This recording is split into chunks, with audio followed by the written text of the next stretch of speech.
Good evening, everyone. I would like to call the business meeting of the Portland Board of Education to order. It is Tuesday, May 18th, 2021, and the Portland Board of Education is meeting virtually via Zoom. May I please ask the superintendent to call the roll?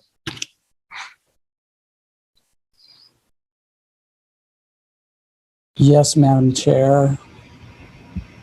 Ms. Bondo? Present. Mr. Burke? Here. Mr. Irish? Here. Senor Rodriguez? Presente. Ms. Russell Better? Here. Ms. Thompson? Here. Ms. Trevorrow? Here. Mr. Youssef? Here. Ms. Allen? Ms. Boxer-McCumber? Here. Ms. Chung? Here. Ms. Hill? Ms. Yangala? Yes, I'm here. And Chair Figdor. Here. And I know Ms. Hill emailed me saying that she has had a last minute work conflict and was sorry that she's unable to make it tonight.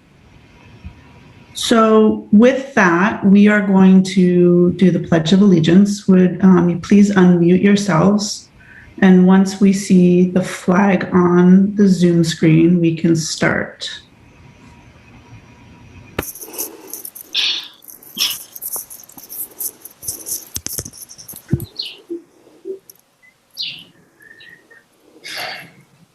Michelle, are you putting the flag up today? Mr. Townsend is assisting with the screen sharing today. Do you have that, Mr. Townsend? Thank you. Thank you so much. All right, here we go.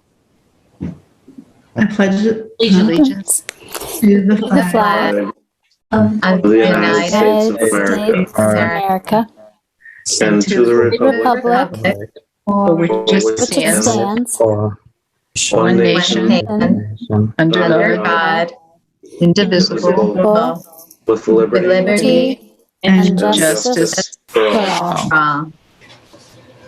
Excellent.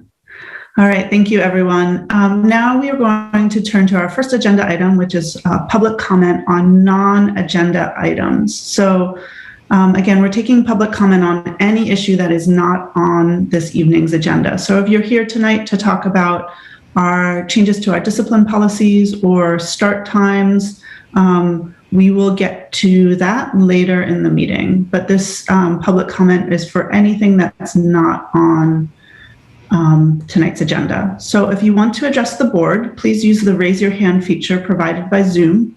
You can find that either on the webinar control bar at the bottom of your screen, or you can find it by selecting your name on the participant screen. And would anyone like to address the board at this time?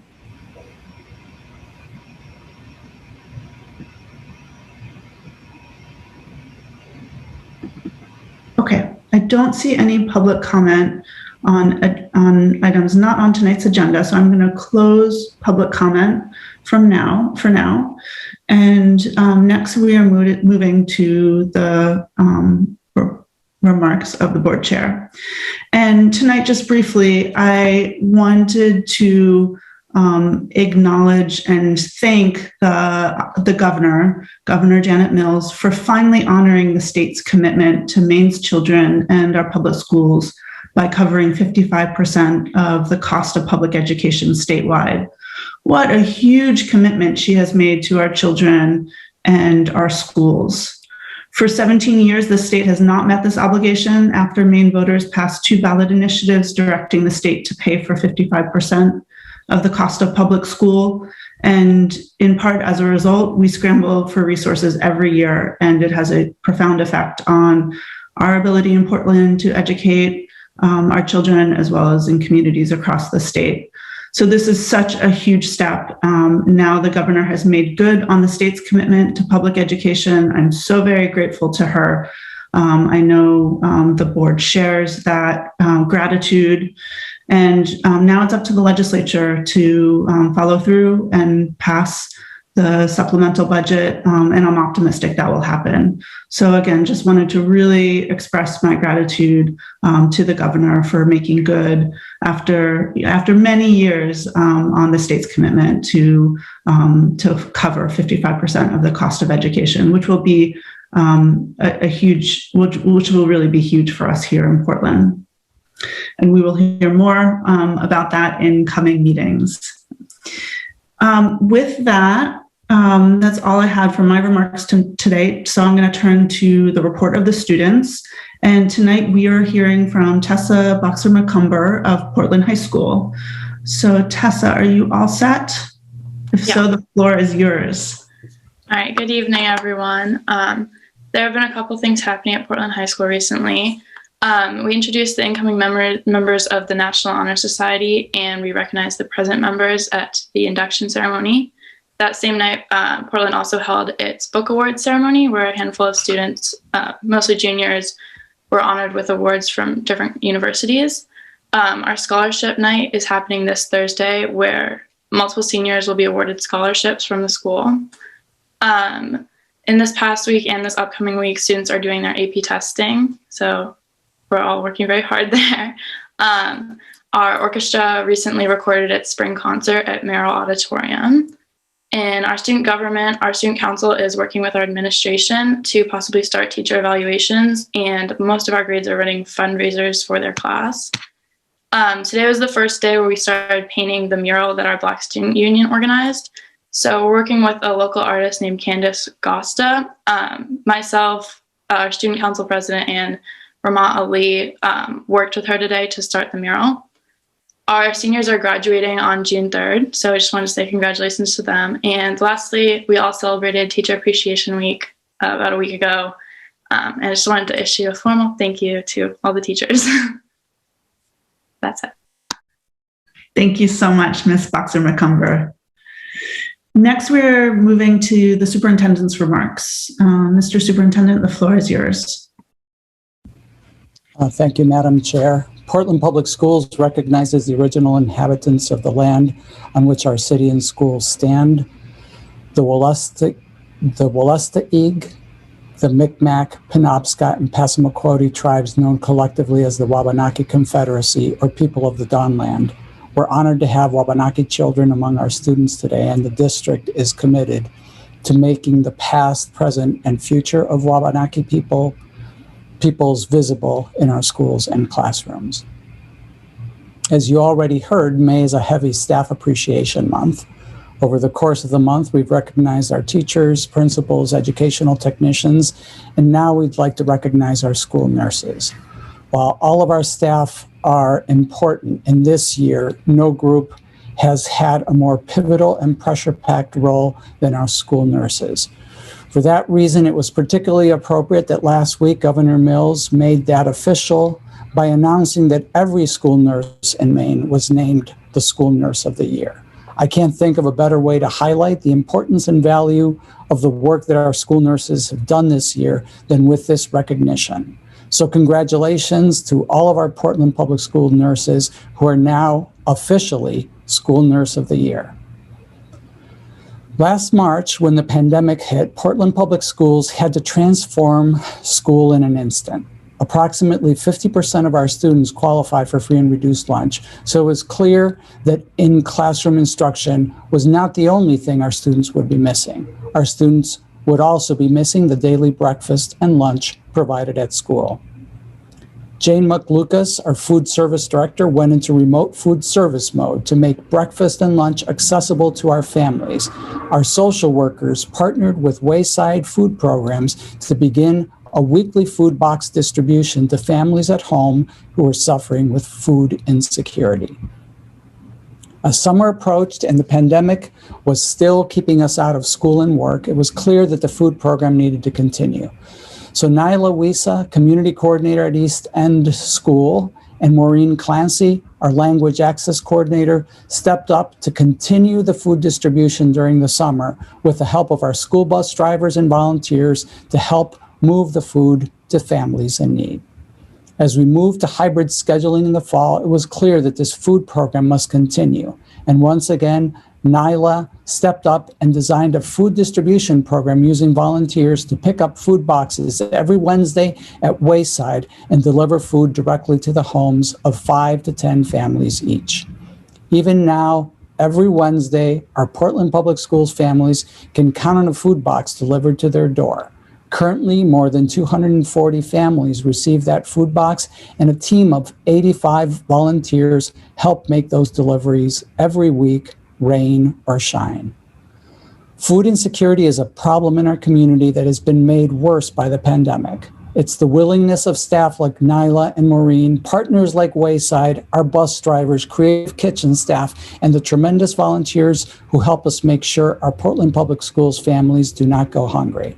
When there is a crisis, we're fortunate to work in a district that live in a community together to solve real issues for children and families. Tonight, we recognize and thank all the people that make this happen. And I believe, even though I can't see it, that their names were scrolling as I did this recognition. And I would like to thank all of them. Continuing with our recognitions, I'm happy to announce. That's right, yes, let's thank those amazing volunteers. All right, continuing with our recognitions, I'm happy to announce that Jose Ivan Sabao Torrello, 5th grade teacher in Lyseth Elementary School Spanish Immersion Program, has been selected as Teacher of the Year 2021 by the Ministry of Education, Embassy of Spain. In recognizing Sabao Torrello, the Ministry of Education cited an outstanding mystery-solving gaming project involving multicultural cooperation that he created for his students. Many of you will recall that last year, Lyseth Elementary School won the Ministry of Education, Embassy of Spain's School of the Year 2020 award in the elementary school category. Lyseth is home to the only public Spanish immersion program in Maine, and it won for its outstanding immersion program and the school's enthusiasm and dedication to the Spanish language and culture. So the accolades keep coming on to Lyseth, so congratulations to the entire Lyseth community led by Principal Lenore Williams, and a special shout out to Senor Ivan for his special recognition. This coming week, we will be celebrating our 4th annual Seal of Biliteracy Awards.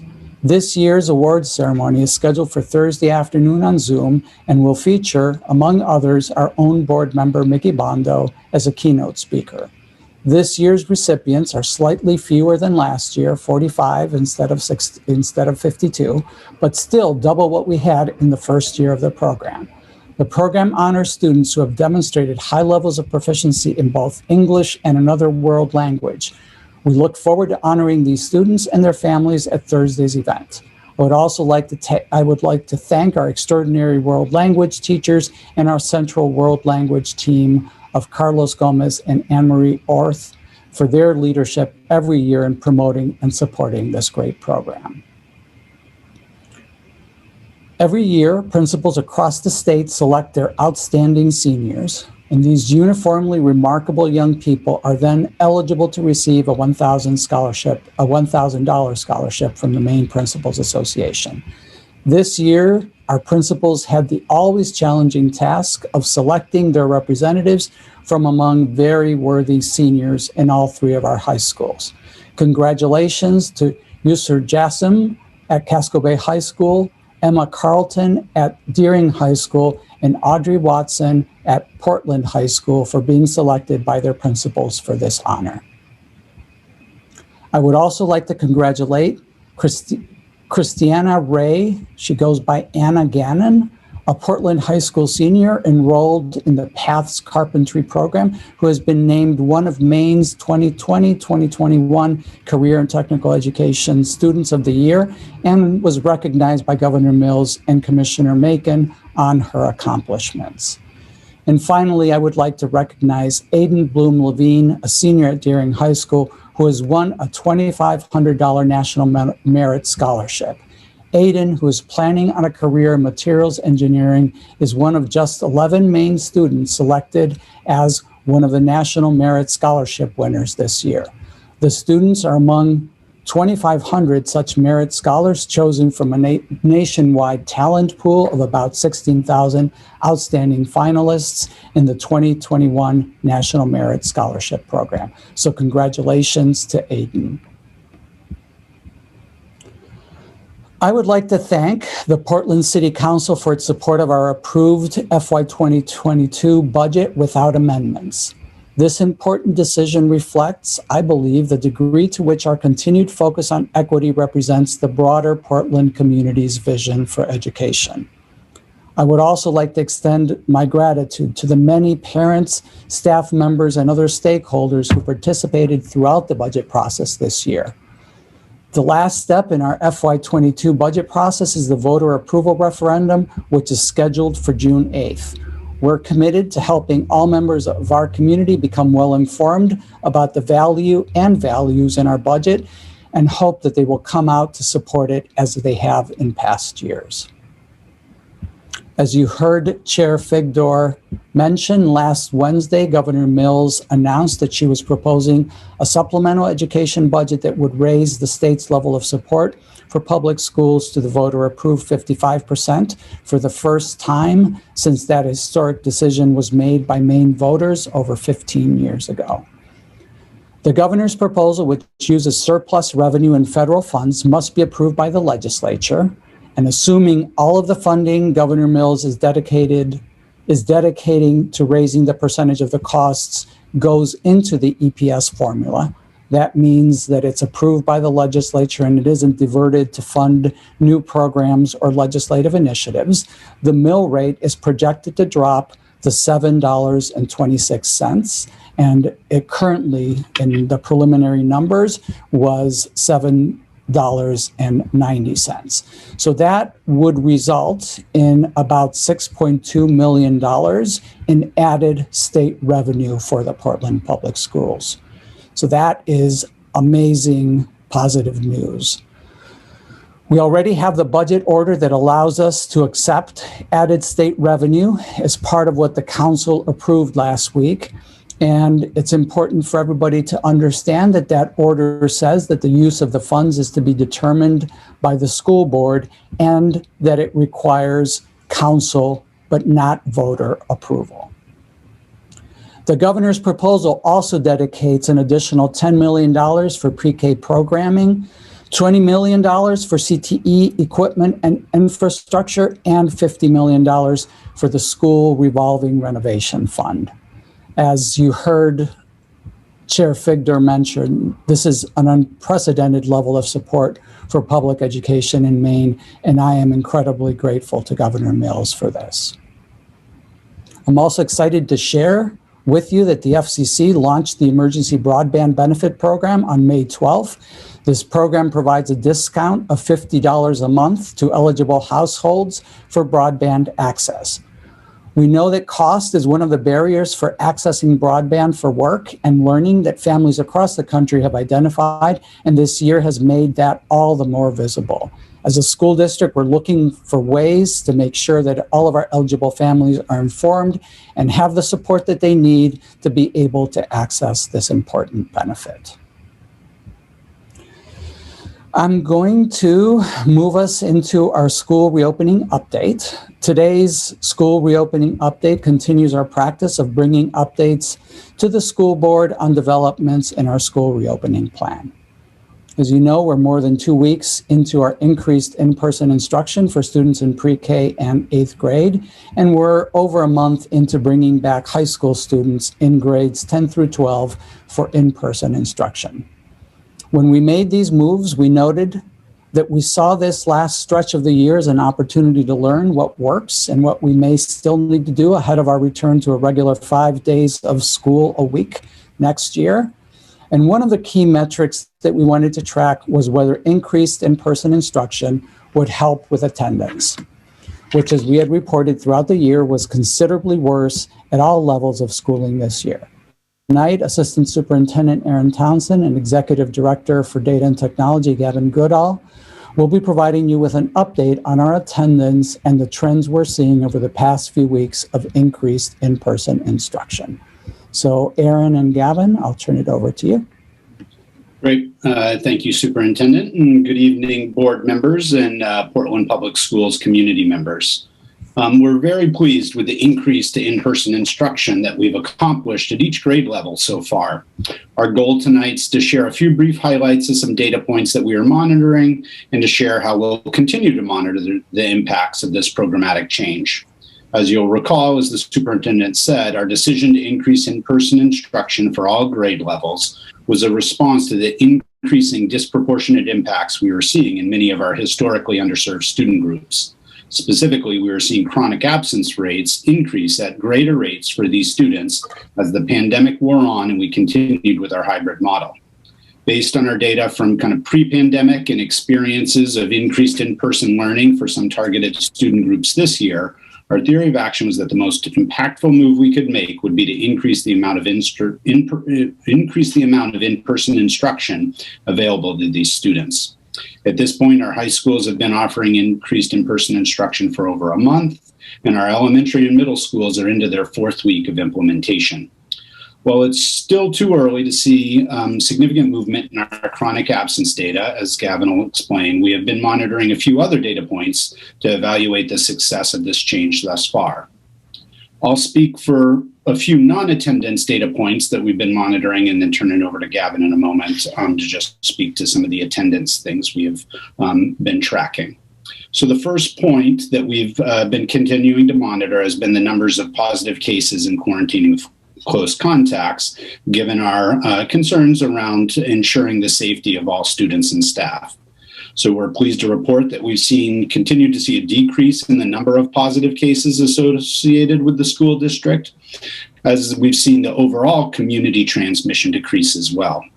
Thus far, we have only had 18 positive cases in the month of May, which is less than half of what we had in March when we had 43 cases and significantly lower than our peak in January when we had 99 cases. Also, we have seen the positive impacts of the staff vaccinations as the cases that have had school-based close contacts have had almost no staff that were required to quarantine, thus minimizing the overall disruption to school operations. So we're pleased to see that this significant increase in in-person learning has not led to increased cases or larger numbers of students or staff having to quarantine, and is demonstrating that we're able to manage this type of change safely and productively for all. In addition to those health and safety considerations, the anecdotal feedback from families, staff, and students has been exceedingly positive since the transition. Our POSSUP happiness sentiment rate, which again is the tool we've been using this year to get regular feedback from families, in the first pulse check since the increase showed an increase of 5% to 83% of Portland Public School parents that were indicating they were happy with their school, and an additional 12% mostly happy. These are our highest satisfaction levels of the year. So additionally, in my visits to schools since that time, the overall feedback from teachers, leaders, students has been super positive, and there's really been a very positive, strong sense of accomplishment from all about what we've been able to do and how we've been able to support students and families. So now I'd like to turn it over to Gavin for a moment to share some of the initial trends that we've seen in our attendance data. Thanks, Aaron. And as Aaron mentioned, in our attendance updates to the board, we've been tracking chronic absenteeism, which is a lagging indicator and one that is also cumulative. So it takes a longer time to see changes over a short period of time. It just takes a longer time to show changes in general, especially this late in the year. And so in order to see the changes in attendance more quickly, we've started to look at monthly attendance rates and to isolate the group of students who've been absent between 75 and 92% of the time. As you guys know, chronic absenteeism is defined as being absent more than 10% of the time. And so we're looking at this smaller group of students who are present, between 75 and 92% of the time to try to see what are the changes in those students' attendance. And so the overall trends, we've seen increases in attendance since January for elementary and middle school, about 1.5% for both. And then since February for high school, monthly attendance has been increasing from February until now at about 3.7%. So high school has had the largest increases in attendance rate, but when we break it down and look at that chronically absent group, or that subset of that chronically absent group, the largest increase we've seen so far has been from April to May for high school students at 4.9%. And more specifically, for our free and reduced lunch students, we've seen an increase of 6.1%. Now, this is very early data, but it's trending in the right direction. And so we're going to continue to keep track of this and update the board on this as we go along. This is just our very first look at the data after having a few weeks being back in person from schools. So. Great. Thank you, Gavin. And there's, more detailed data that's attached to the board docs here to be able to see this trend over the course of the year and the increases we've been seeing over the past month since we made this transition. So we're excited about these initial results from the programmatic change, and we'll continue to monitor this and look forward to sharing further information about the changes in chronic absence data at a subsequent board meeting. And as the superintendent said, this change has also been instrumental in positioning us to be able to plan effectively for the return to full-time instruction this fall, knowing how to manage, a nearly full complement of students around the campus has been invaluable to both give confidence and to inform the operational logistics we'll need to be prepared for if there are ongoing restrictions. So it's been a great first month, and we look forward to continuing to have students with us as we close out this year and prepare for a return to full-time instruction next fall. Superintendent. Thank you, Aaron and Gavin. As you know, public health guidance continues to evolve.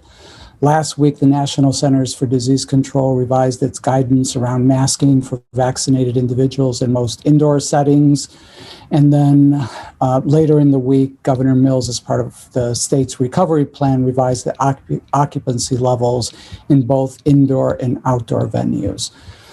The CDC guidance specifies that the changes are not necessarily applicable to schools, and the Maine DOE has issued draft guidance and revised standard operating procedures.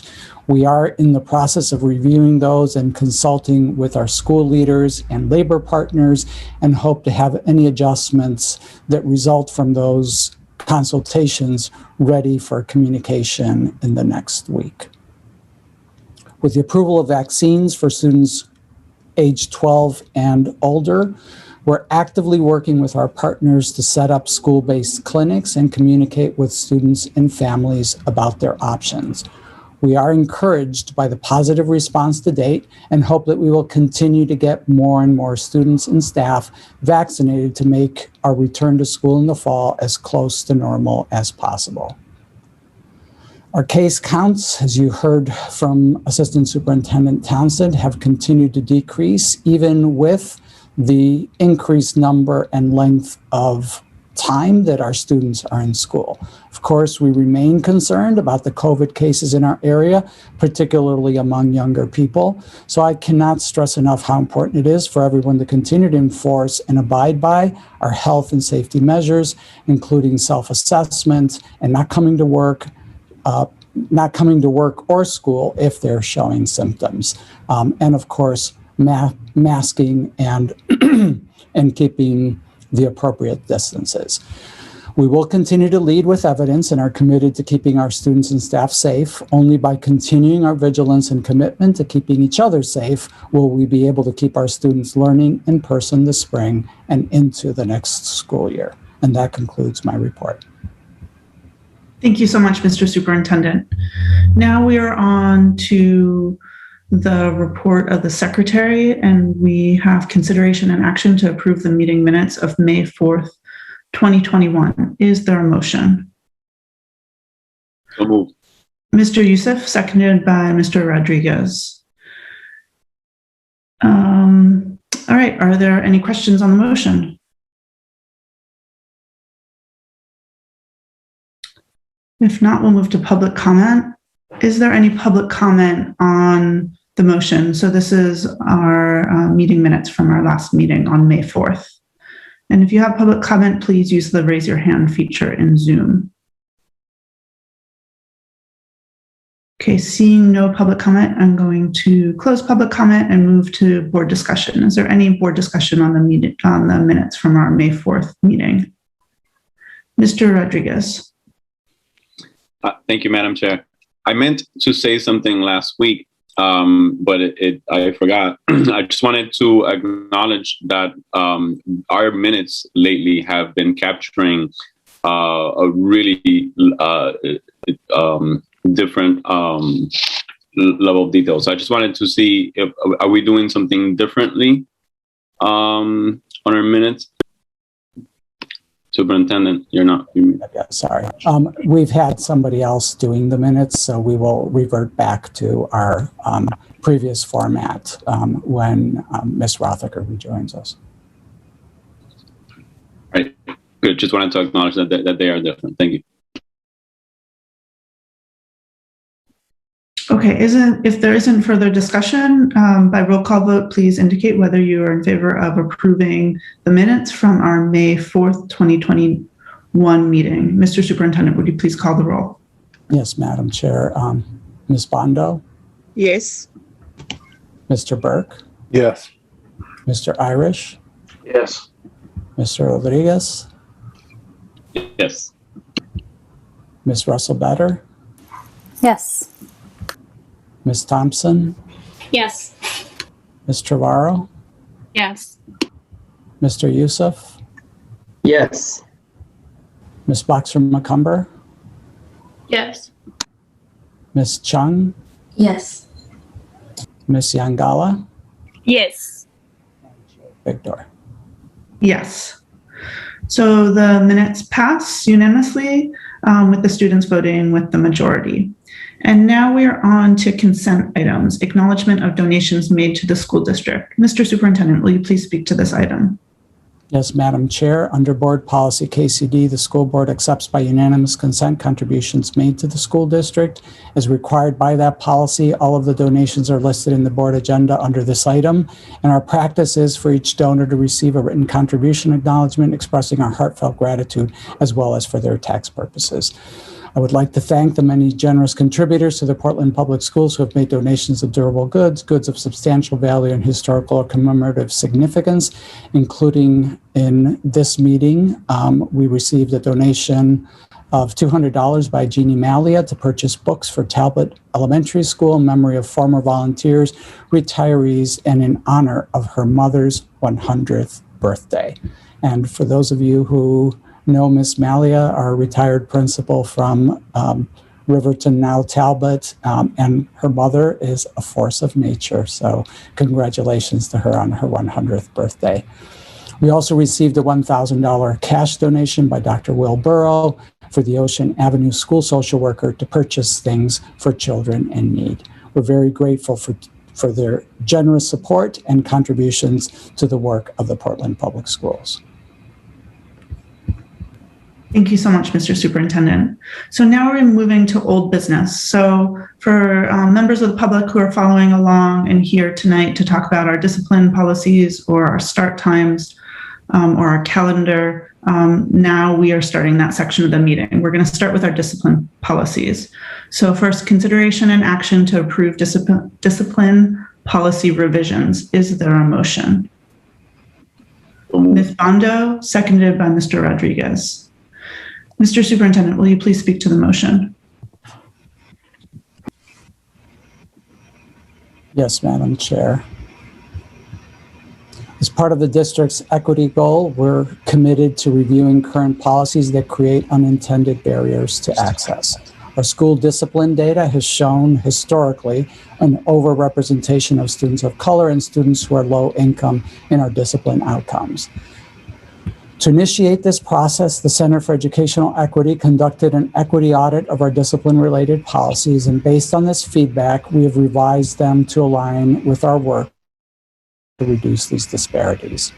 At the May 4th board meeting, Assistant Superintendent Aaron Townsend and PPS Principal Jake Giesman walked you through the work that the policy committee had engaged in for the past few months to create a set of coherent policies grounded in principles of equity and restorative practices.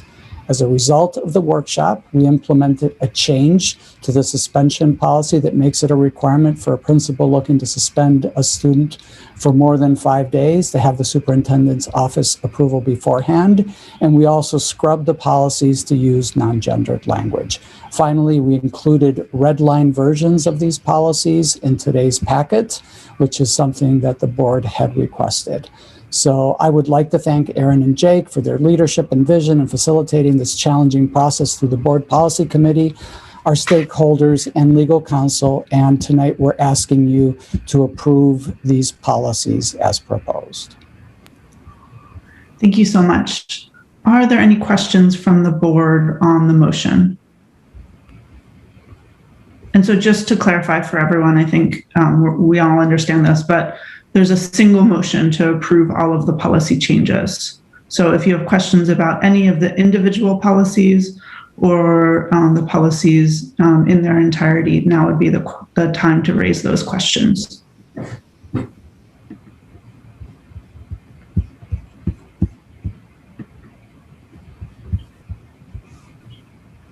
Mr. Rodriguez.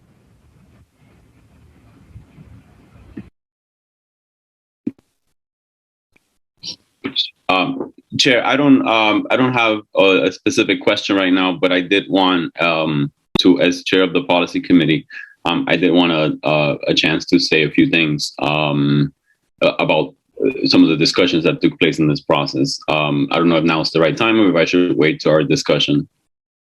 I think now, following the superintendent's overview, would be the best time. So please go ahead. All right, thank you. So I'm currently chair of the policy committee, but this work precedes my my time as chair, right? This as the superintendent said, this work began some time ago. I wanted to just every opportunity that I get thank everyone's participation in bringing these policies forward, and particularly Dr. Giesman's work, as he has been the one collecting most of the feedback from all the focus groups that we have tried to engage through the process. I wanted just the main thing that I wanted to talk about, which was, I think, one of the, in my opinion, big items that we planted a flag on and decided to come back to. In discussing the suspensions, we have reworded or reframed our discipline philosophy in the district, acknowledging that out-of-school suspensions are not, what the data and research prove, that out-of-school suspensions are not an effective way to either change behavior or to change culture in a school, built in a school climate, in a school community. So we discuss potentially eliminating the use of out-of-school suspensions, at least through elementary school levels. And then we decided that that would be a change that we really want to engage many stakeholders in and make sure that we understood exactly how that would work before we made any decisions. So that's a conversation that we decided to have sometime in the future. So I wanted to acknowledge that. But the reason that I wanted to bring that up is because in our next motion, we'll be debating how the research and data proving, how it guides our decisions in the district. And here we have taken at least one step, which is acknowledging what the research says. And now we need to take the next step, which is engage the people that will be affected by this change. I think it's important. I should have underscored this at the beginning of my discussion. One of the reasons that I felt really comfortable postponing this is because suspensions in the elementary school level in Portland Public School are extremely rare. We just don't do it that often. Unfortunately, we still see some of the same issues. So I thought it was worthy of us discussing this. But I'm sorry, I should have started with that. But anyways, so we'll get the opportunity to dive into that. And again, this will be a discussion that data and research should guide us, much like what we're going to be discussing later tonight. Other than that, obviously also want to thank Assistant Superintendent Townsend for his work staffing that committee and being as diligent and organized as we've known him to be. with all the other great policy work that he's done in the short time that he's been in the district. So I, again, wanted to acknowledge that. And that's it. I think that's all I have. Thank you. Thank you so much, Mr. Rodriguez. Okay, are there questions from the board, again, on any of the discipline policy changes that we're making tonight with this one motion? I don't see any hands up, so I'm going to move to public comment. So if any member of the public is interested in addressing the board and speaking about these changes that we're proposing to make to our discipline policies, now is the time to raise your hand. You can use, or please do use, the raise your hand feature on Zoom, which is either on the bottom of the webinar panel, on the Zoom panel, or you can find it next to your name.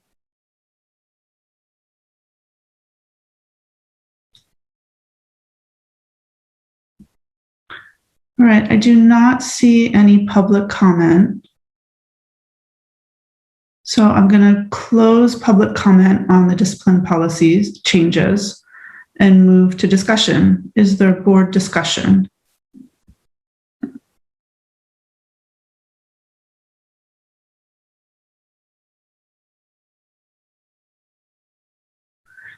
Mr. Rodriguez. I'm embarrassed that I'm taking up so much airtime. I'm stepping aside from my position as chair of the policy committee. As in my going into my 5th year as a school board member, the issue of the disparities in our discipline data has been something that I've had. Number one, that I've learned so much about. That I've had the great pleasure of leaning on the superintendent's experience and his the way that he's, and the district, of course, has navigated this process. So it's been a really probably one of the issues or one of the topics that I've engaged with in the deepest way. So I'm really proud of what we're proposing here with these changes in the policy.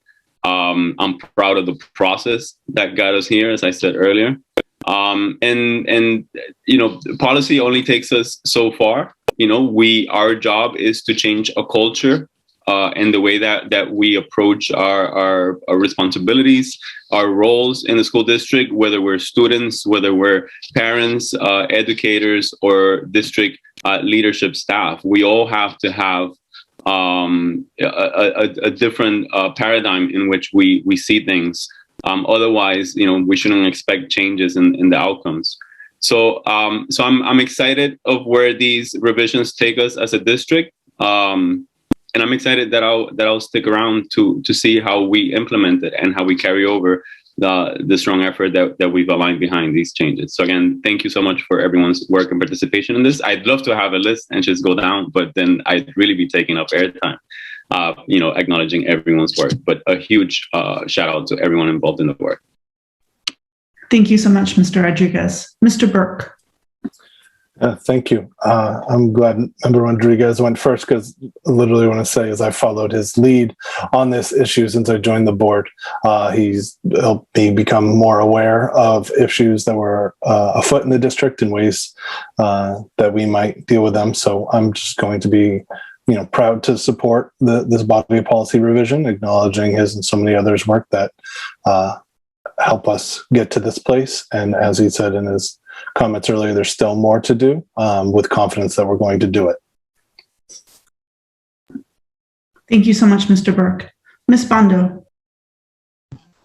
Yes, thank you, Madam Chair. I just want to say thank you to the policy committee and all the team who were able to put the policy and to do some revision on that, because it's really reflecting the values of what we want to achieve in our public school system. And I see also, especially on the suspension of students, the parent engagement. And I like the way we are emphasizing the translation or with different translation to make sure then people can have a more understanding about those policies. So this is really a masterpiece policy, and I'm really going to vote in favor.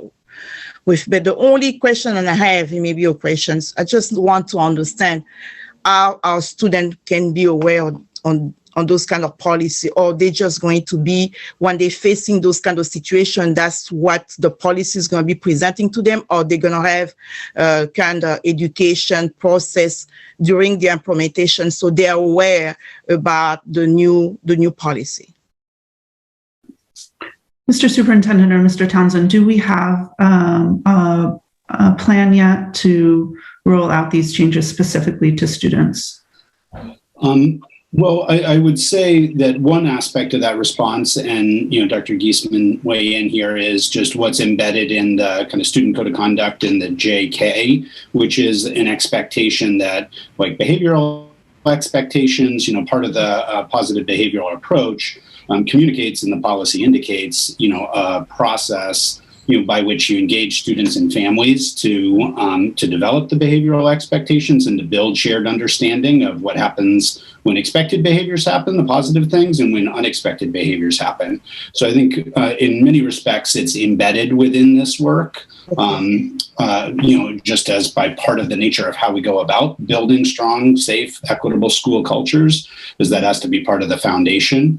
I'll say additionally, two other thoughts just briefly is at the high school level, we certainly are overdue and need to update for a variety of policies, student handbooks, student and family handbooks. So that'll be a vehicle to communicate some of this. And just pairing that a little bit with some of our continued work around the harassment and discrimination policy, in which we're beginning student engagement around how to how to roll out and build understanding of that work. So I think there are a few opportunities additionally, but I think the core answer is that's like a foundational expectation of this work, is that we engage students and families in understanding that from the get-go. Okay, thank you so much. That makes sense. Thank you so much. Okay, thank you, Madam Chair. Thank you, Ms. Bondo. Thank you, Mr. Townsend. Ms. Thompson. Hi. I'll echo what my peers have said, but also I just want to echo largely the engagement of bringing people together and how important that is. So I really appreciate all the work that went into that, and also the leadership from Roberto and the policy team. But first and foremost for me was bringing all the people together and getting feedback from people, and as Roberto mentioned, Mr. Geisman, and putting that all together into a, I don't know what the right word is, not a formula, but correlating it all together. So I just want to say thank you. Thank you, Ms. Thompson. Mr. Giesman, did you want an opportunity to address the board? And I'm sorry that I didn't suggest that at the outset. No, not at all. I just wanted to also recognize the Family Partnership Advisory Committee, which was instrumental for, I think, over a year leading up to the process that came to the policy committee. So, under Dr. Valenzuela's direction, and there was a committee of various stakeholders inside and outside of Portland Public Schools that worked under that aegis to get us where we are. Absolutely. Thank you so much, Dr. Giesman. Are there any other discussion from the board?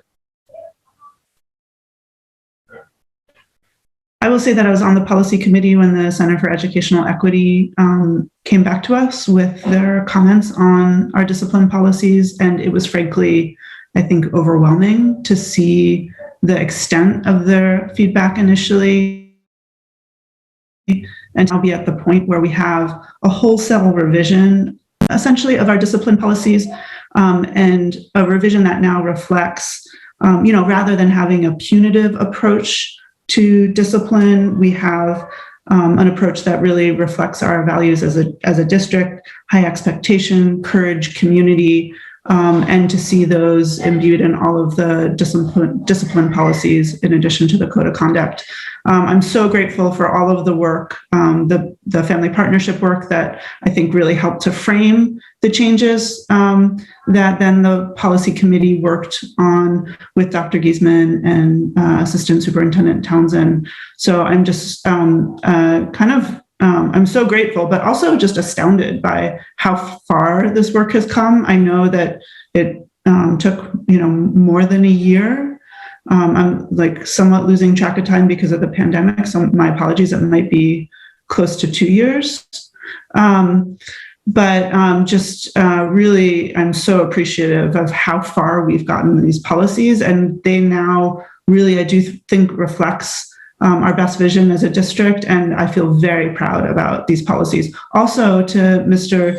Rodriguez's point, I'm aware that we might want to make a couple further changes, but for now, I feel really satisfied with how far we've gotten with these, and want to thank each and every person who's been involved in getting us to this point. So if there is not further board discussion, we're going to move to a vote. So by roll call vote, please indicate whether you are in favor of approving the changes to our discipline policies. Mr. Superintendent, will you please call the roll? Yes, Madam Chair. Ms. Bondo? Yes. Mr. Burke? Yes. Mr. Irish? Yes. Mr. Rodriguez? Oh, yes. Ms. Russell Better? Yes. Ms. Thompson? Yes. Ms. Trevorrow? Yes. Hello. Mr. Youssef? Yes. Ms. Boxer-McCumber? Yes. Ms. Chung? Yes. Ms. Yangala? Yes. And Chair Figdor. Yes. So the motion passes unanimously with the students voting with the majority. Great work, everyone. This is truly a milestone. Now we are on to consideration and action to approve revisions to the school year 2021-2022 school calendar. Is there a motion? So moved. Ms. Russell Better, is there a second? Mr. Irish. Mr. Superintendent, will you please speak to the motion? Yes, Madam Chair. First, a bit of a process note. Some people may have noticed that subsequent to the workshop on May 4th, and after discussion with board members, the two items, the calendar and start times, were separated so that each of them would have its own vote. So tonight's agenda has those two separate votes, and it also includes a resolution to affirm the board's intention to move to later start times for secondary students. So with regard to the calendar, in March, the school board approved the school year 2021-2022 calendar, and that calendar included 176 student attendance days and 183 teacher days. The calendar that the board approved had a counting error in October. There were only 19 days, but we credited 20. So the clerical error was not noted despite multiple reviews, and it was subsequently identified after the calendar was published. So the revised calendar in front of you today adds a day at the end of the school year to make up for this shortfall. And as a result, the final day for students is now projected to be June 9th. So that's what we're asking you to approve tonight. Thank you, Mr. Superintendent. Are there board questions on the motion? Again, so we're focused first on changes to the calendar, on this one change to the calendar. Okay, seeing no board questions, is there any public comment? Again, this is just on the change to the calendar. Seeing no public comment, is there any board discussion? All right, by roll call vote, please indicate whether you are in favor of approving revisions to the school year 2021-2022 calendar. Mr. Superintendent, will you please call the roll? Yes, Madam Chair. Ms. Bondo? Yes. Mr. Burke?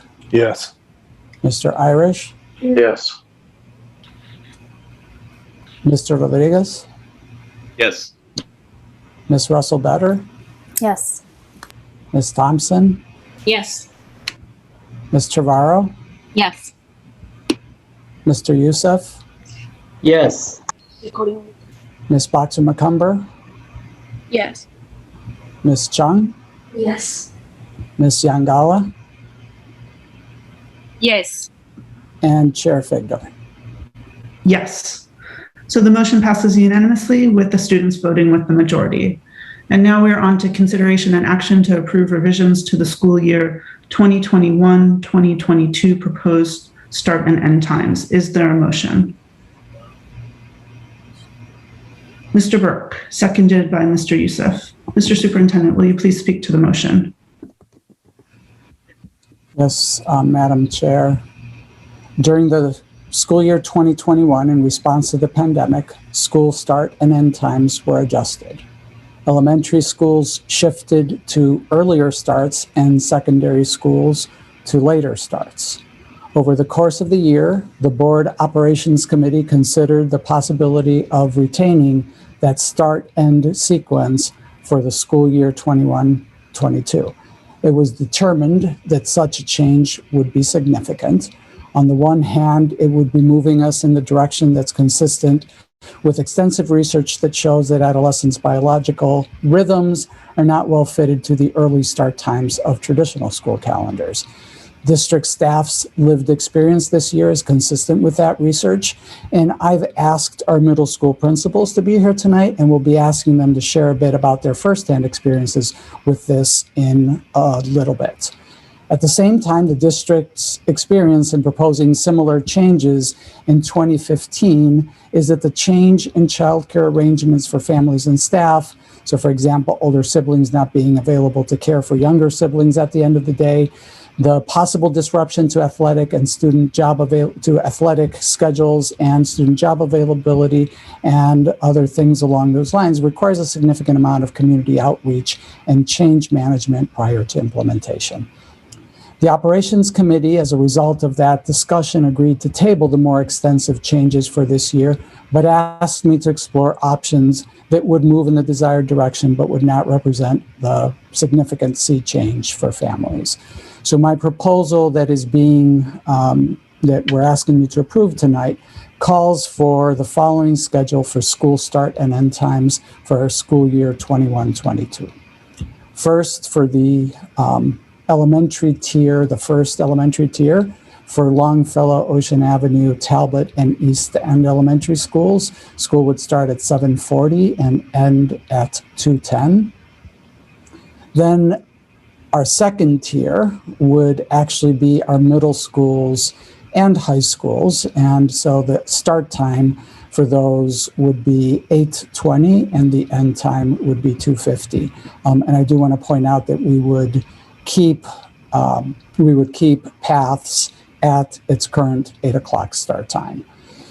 And then we would move to have a second elementary tier after the middle school, high school tier. And so that would be starting at 9 o'clock and ending at 3:30. And that would be for Rowe, Reiki, Presumpscott, and Lyseth. So under this proposal, middle schools and high schools would start later than they did prior to the pandemic. In school year 1920, middle school start times were 7:45 in the morning, and high school started at 8 o'clock in the morning. And as I mentioned, paths, which will remain at 8 o'clock, started at 8 o'clock as well. The proposed elementary schedules are a hybrid, if you will, of the school year 1920 and this current school year. The first tier elementary schools would retain their current pandemic start times, just slightly earlier than they are this year. So that's the only change. And the second tier returns to their school year 1920 start times.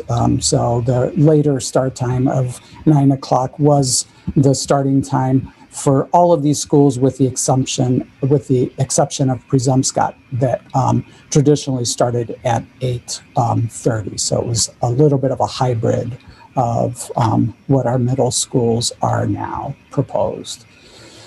So the proposed changes advance the goal of moving secondary schools to a later start time without making the large shift to a third tier for middle school and high school without the substantive discussions with the community that the Operations Committee was concerned about. We envision engaging in that as we plan for school year 22-23, and the resolution that you're going to be considering today advances that notion. So as you know, as a result of the workshop on this proposal on May 4th, and after that, in consultation with several board members and the chair, we added that resolution that you're going to be considering. We communicated our proposed changes to the community through our newsletter and established a feedback mechanism.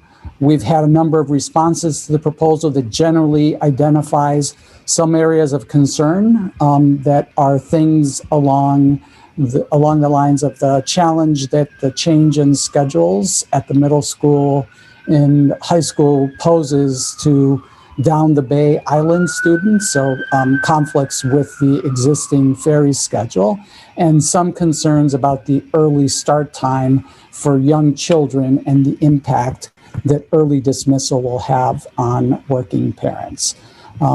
We also received a significant number of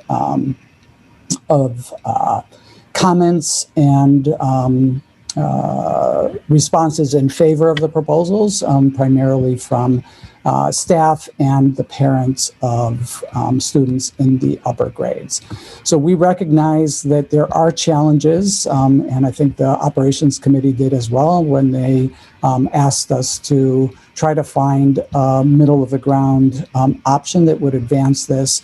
So we recognize the challenges, and we'll be working to create structures to mitigate for those challenges to the extent possible as part of the implementation of the proposal. I'm sure you will have questions, and we're prepared to attempt to answer them. But before I do that, I want to ask our middle school building leaders to share some of their insights from the experience this year with a later start time. So I think I'm going to take you in the order that I see you on the screen. So I'm going to start with Moore Principal Ben Donaldson. Mr. Donaldson. Thank you, Superintendent Botana, and thank you, Board, for having us tonight to share our perspective on what we're seeing in the schools. So I can concur with the research shared briefly by Superintendent Botana that we are seeing that bear out, that adolescents do indeed need more sleep than many of them are getting, and that they cannot, contrary to popular belief, just go to bed earlier, which many of us were told as kids, and some of us may say to our own kids, just go to bed earlier. But in fact, for adolescents, that's not a biological reality. And we're seeing it play out this year. Starting later, we are seeing kids show up on time more often and awake more often for the early part of the school day. So, and for us this year, the early part of the school day is 9:45.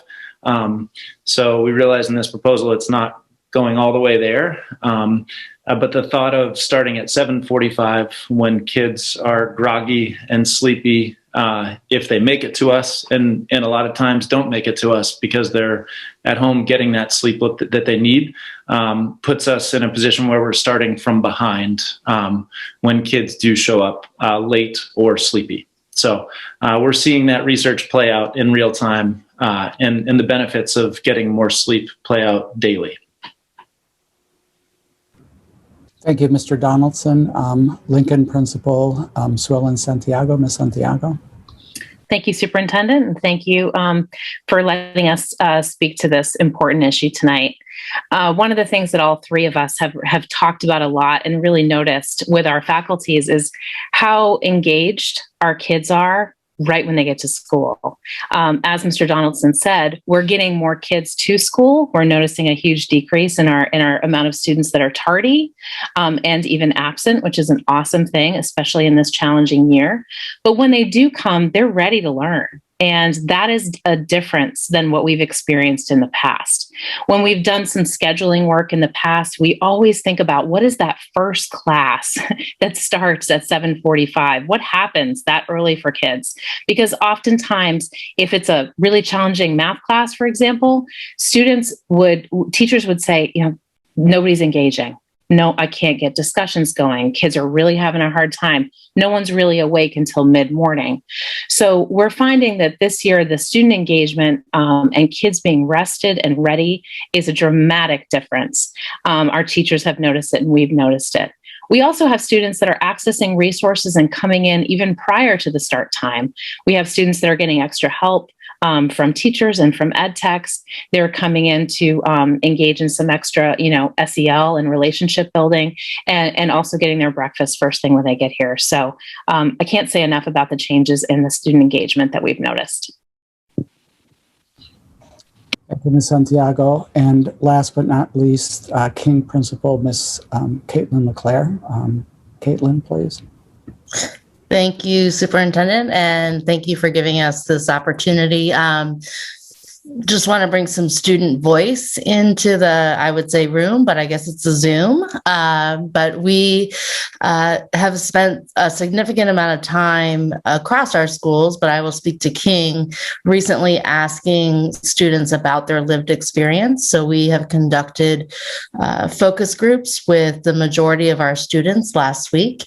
And while not asking them specifically about how they felt about the start time, it surfaced in every focus group and was echoed by a lot of students across grade levels and across the school.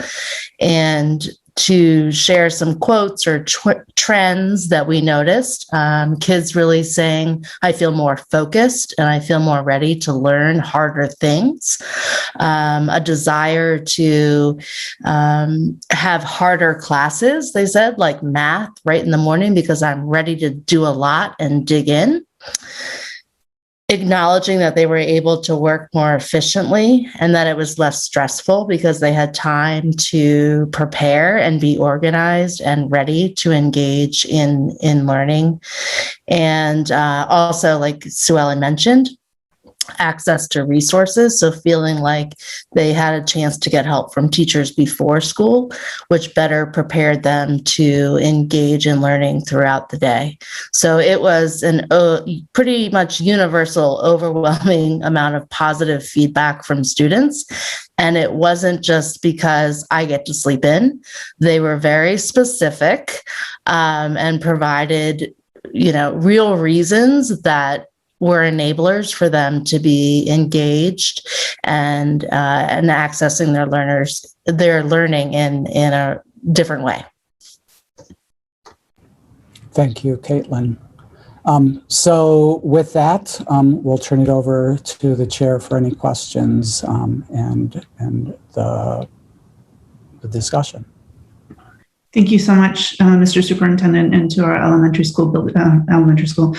school building leaders. I am going to open it up for questions on the motion. And I see Ms. Thompson has her hands up. Ms. Thompson, let's, if we can, I believe you might have an amendment, but if we can, let's start with questions so we can address some of the operational issues that have come up, which I think, regardless of what we're considering, we'll want to talk about now. Is that all right? Yeah. Oh, I have a whole list. So okay. That's be fine. We'll start with your questions then. All righty. Awesome. So I'll let the superintendent decide who answers them, and they're not in any particular order. So is there a pre-K impact? I know that, so for the new schedule, East End, Longfellow, Presumpscot, and Talbot will be starting 40 minutes earlier, and Ocean Avenue will be 50 minutes earlier. Is there a if there's pre-Ks at those schools, do they start at that earlier time as well? They will start at the same time. There is a, and this year, all of our pre-Ks will be on the same schedule as the school that they're hosted at. So all of those, to answer your question, will be on the same schedule. The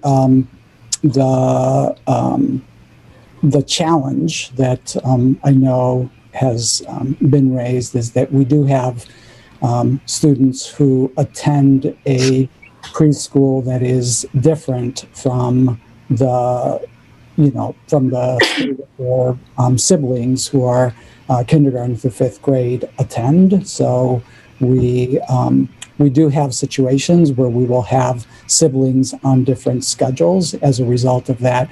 And one of the changes in the schedule, as you know, is the fact that traditionally we have our elementary schools be contiguous in their schedule. So, first and second tier, and in this case, one is first tier and the other one is third tier. So there's a significant gap in between the two. So for parents, the handful of parents in that situation, there is a significant gap between those schedules. Okay. And staying, so you'll have to just bear with me for a few minutes. So with rec, have we had conversations with the city that they can accommodate the students that are going to be coming that much earlier, and then those that are staying later, and they'll have an increase potentially in the morning? Can they accommodate that? They're aware of that, and we have plenty of staff and space at our rec programs?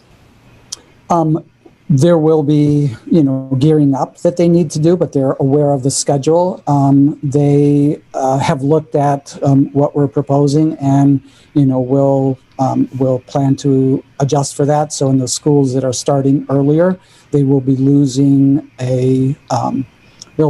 some of their before care business, because the start time is as early as it is, and then they'll be picking up some additional after school in those settings, because obviously the dismissal will be earlier. The late start schools, this is reverting back to where they were before, so we don't foresee increases in the before or after care in those schools. So it's in essence returning to quote unquote their normal. Okay. And I'll just keep on picking. The hours in person versus hours online. Could you remind me? I know the high school, obviously 10 through 12 was not there. Middle school, how many days per week and hours were they there versus in home, online, and Zoom? So I have experts in the room who can answer that to the minute. So I will let one of our middle school principals. I see Ms. Santiago's unmuted herself. So yeah, I'm happy to do that. So you're asking about the in-person time for middle school students this year? Yes, in-person versus online. What was the correlation? The number? So they were in person now 4 days a week. Prior to the 4 days, it was 2 days a week. And it was 9:45 to 2:30. Mm-hmm. When we were in hybrid, they were remote the other 2 days a week, which are now their full 4, 9:45 to 2:30. And the same thing on Wednesday, which is the consistent remote day, 9:45 to 2:30. Okay. So the majority so far, until we went to the newer version of increasing in person, has been, it sounds like, more on Zooming. I mean, yes, they had 3 days remote and 2 in person before we moved to 4 days in person. Okay, thank you. And let's see here. So I know that, Superintendent, you mentioned this before, that on our calendar is not the times for Long Island schools. And I know we've received, as you stated, some emails from the Long Island families. And can you just mention again, how, I know that we can't obviously change the schedule to accommodate everybody's schedule, but with that into play, those students coming in will be in the city of Portland. I think it was like an hour and a half earlier or an hour and a half later, and how, because their boat schedule is very small window. Yeah. So can you just recap what the effect is on them?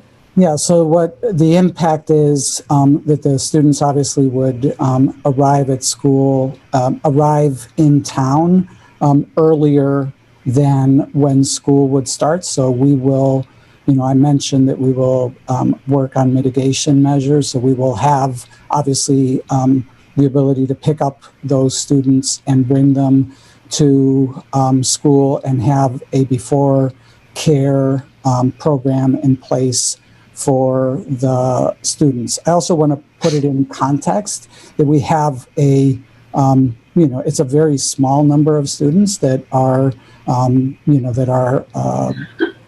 by this. So it's somewhere in the neighborhood of 20 students between our high schools and King Middle School. So we would have a mitigation on that end.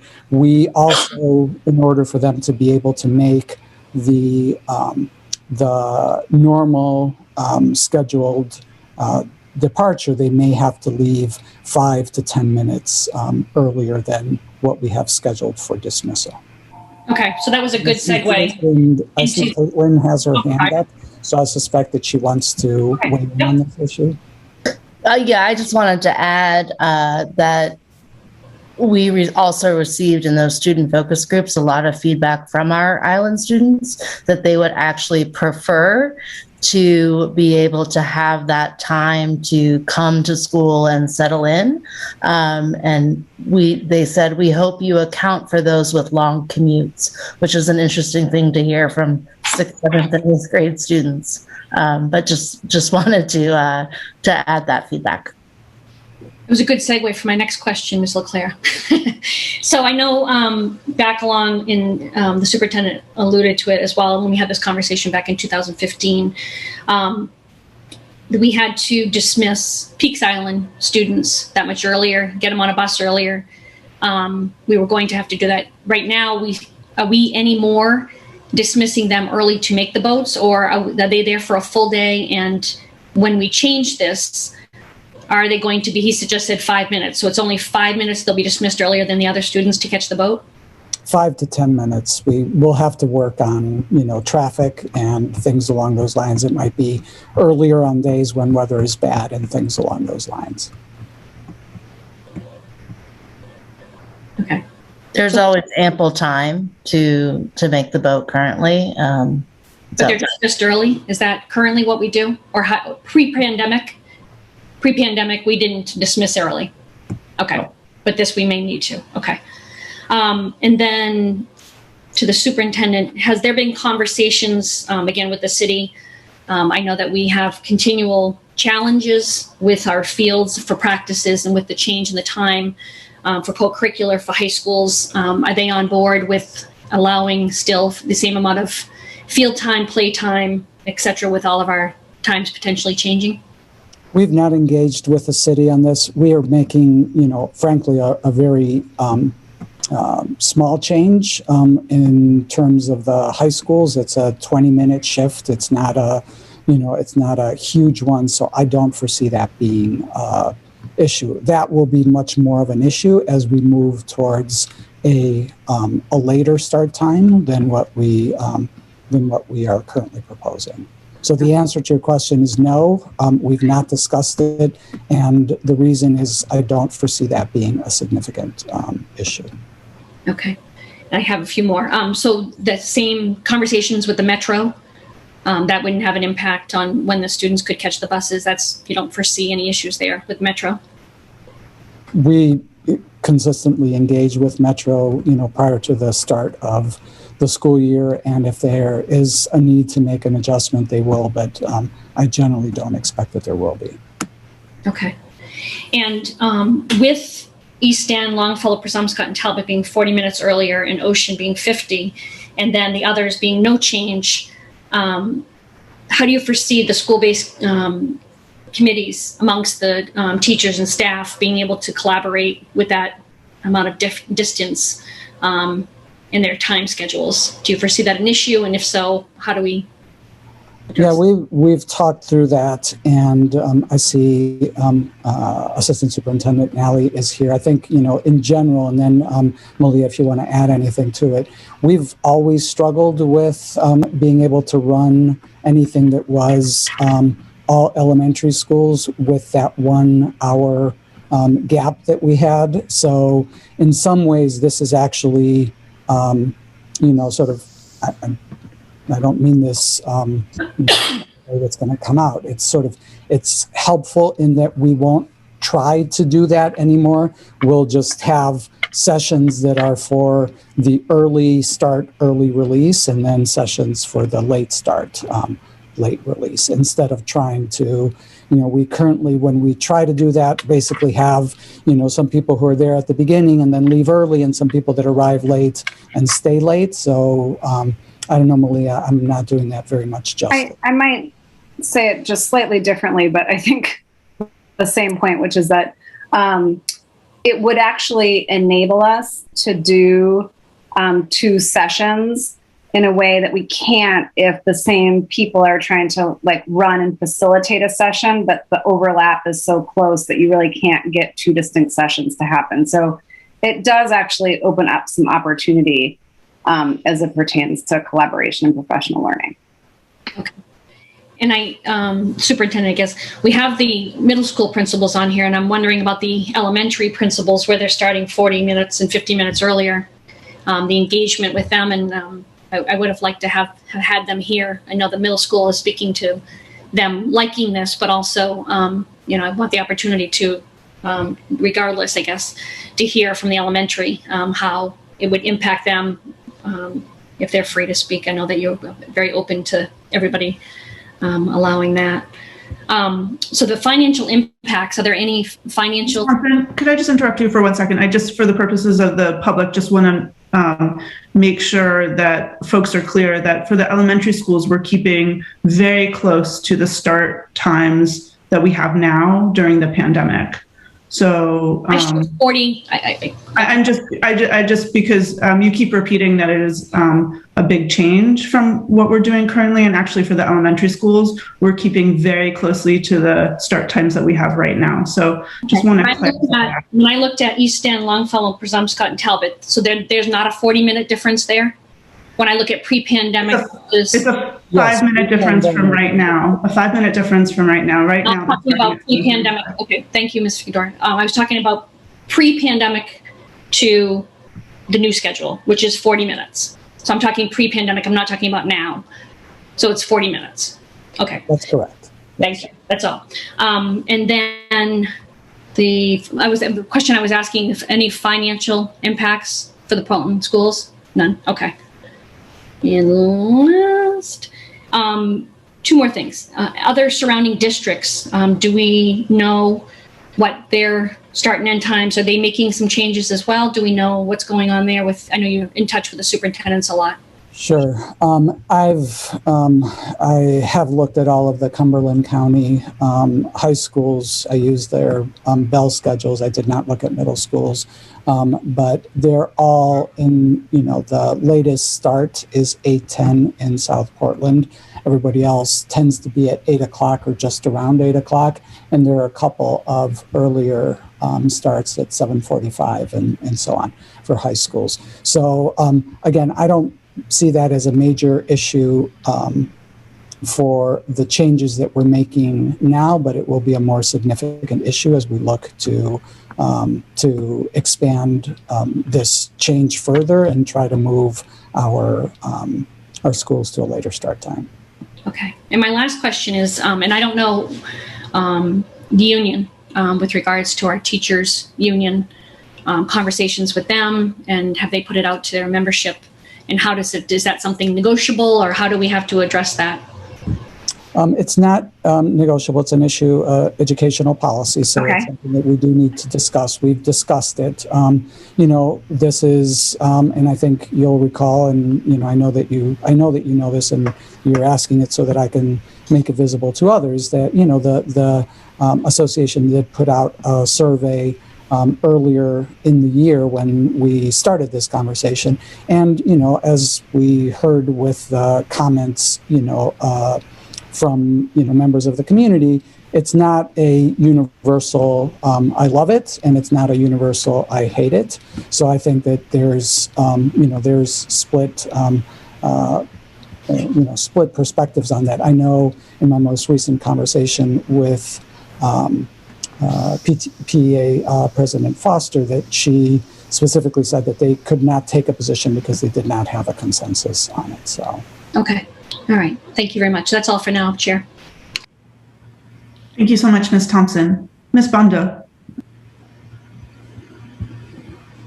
Thank you, Madam Chair. Most of our questions were already being asked by Mrs. Thompson, so I got some answers. I just have 3 more clarification. I know that we have intention to go full, like 5 days for the returning in September for fall. So I just want to understand, are we going to have some option if parents and students want to stay remote? or everybody's going to be 5 days? We're not prepared to answer that at this moment, and it's not really related to the schedule, Ms. Bondo. So if you don't mind, we can come back to that at a later date. We're not, Because I just want to compare if we're gonna be some remote, if the schedule gonna be the same, or maybe we can discuss later on. I do respect that. Okay. Thank you. For the some accommodation, I know we have some of our staff are teachers and their parents also having little children. So do we have some, because we gave some starting time, little, early and some are late.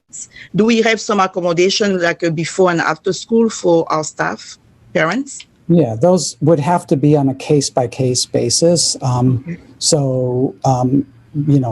are things that can be worked out, and it's going to depend on, what the staff members' specific situation is and what their schedules are. But those would be granted on a case-by-case. There's no question that some people's home schedules will be impacted among our staff in the same way that, our home schedules will be impacted among our families. So, there will be adjustments that our staff are asked to make. We're asking families to make adjustments as well. Okay, so if the starting time pass, are we planning to have some community conversation during summer just to go over some of the education? How everything's going to play out on the transportation and all the different challenges with families? We'll be communicating with families. If the board approves this today, we're prepared to include information about it in the community bulletin this week. And then we will, as I mentioned during my remarks, we'll work to make adjustments to the extent that we can for some of the known challenges that we have. So, what are the kinds of things that we can do for students coming from the down the bay islands to be able to make sure that they have that they have the support that they need, things along those lines. The changes to rec and communicating those changes to families, we will do that. But we are not you're approving what you're approving. And so the goal then would be to communicate that and to try to mitigate to the extent that we have the ability to do that, to mitigate that for families. All right, thank you. For my last question about the logistic, I think for the future, I think my question is more related on the first tier and the last tier for the elementary school. I think if we have those kind of different houses about the logistic and transportation, right? That's correct. So on our new budget, if everything passed after the June 8th, I remember we have some increase on the buses for pre-K. How many buses are we intending to? So in the budget, there's funding for 2 buses, and that will allow us to hire 2 bus drivers as well as I believe 3 instructional bus aides. So that will allow us to have bus aides on all of the buses that are transporting pre-K students. Okay, maybe that's a follow-up question. I think maybe for the future, to try to get all elementary school at the same time, how many buses we need to that will be part of what we are looking at as we look ahead to the future. This, when Ms. Thompson asked if there was a financial impact of this, there isn't, because this is basically fitting into our existing staffing and tiering system. So there's no financial implications because we're not having to add anything as a result of it. So that's where there's no financial implications. But, in the resolution that you will be looking at today, it asks for us to move in a significantly different direction. And in order to be able to do that, among the options that we'll bring to you is what would it look like, for example, to go to 2 tiers instead of having 3 tiers of schools, which is what we currently have. And so rule of thumb on that would be roughly a third more in transportation costs, but that's just a rule of thumb. It's not, that's not optimized schedules or anything along those lines. So when we get to that next spring, we will bring you that full consideration. But under the current proposal, there is no financial impact. So, we can't go into 2 tiers. We are, we're planning to move forward with 3 tiers as proposed. Okay. Thank you so much, Superintendent. Thank you, Madam Chair. I'm done. Thank you. Thank you, Ms. Bondo. Ms. Russell-Better. Thank you, Chair. I think the Superintendent largely just answered part of what I was going to ask, which I was just wanting to clarify that the plan is for, after this coming year, for us to be looking at having concurrent schedules for the elementary school. That's correct? Because I think just, what Assistant Superintendent Alley was saying about the scheduling after school, we're really talking about that for this year, correct? And then, it sounds like it's a priority that we want the elementary schools to be on the same, correct? So, again, yes. Okay. One of the options that we would bring you is putting them on concurrent schedules. So just to sort of, the simplest way to think about it would be to move the late start schools back to the middle tier and then move the middle schools to the last tier. So without making any other changes, we could do that, and was one of the things that we considered this year, but we thought that was too monumental change, particularly at the high school level. So I think that that's where we would go as the simplest alternative. But obviously, we also want to look at, potentially starting everybody a little bit later, tightening the time between those tiers, optimizing our schedules, which could require some additional resources in order to be able to do that. So, there's lots of different options that we will consider for next year, but this is, the proposal that we have right now has those schools on the non-contiguous tiers. Okay. And Superintendent, my one other question that I don't need detail on, it's just when families have asked for clarification, and I think now we're being clear about the tier piece, because people just saying, oh, well, why can't they be, why does there have to be the big spread? Just to be really basic about the reasoning, you just mentioned something about cost of, is it like having to have the first and third for elementary? Does that have to do with like where the routes are? And just to give like some general information, or is it really just about making that change from now is just too complex this year to do? Like just to help, what is the issue right now about making the change to transportation, I guess, like for people to just get a general understanding? So we never proposed making a change to transportation, so that was never in the cards. We did not move to have the middle schools and high schools be on the last tier based on the district's experience back in 2015 when they tried to do this, and there was a significant amount of pushback. So we basically just adjusted who goes when, not what the number of tiers or anything along those lines. So the only thing that we didn't do that we would have done in the same scenario would have been to move middle schools and high schools to that 9 o'clock start, and then have one set of elementary schools basically run them the way that we've run them this year, right? So that was the choice that we did not advance. Okay, thank you. I think just not.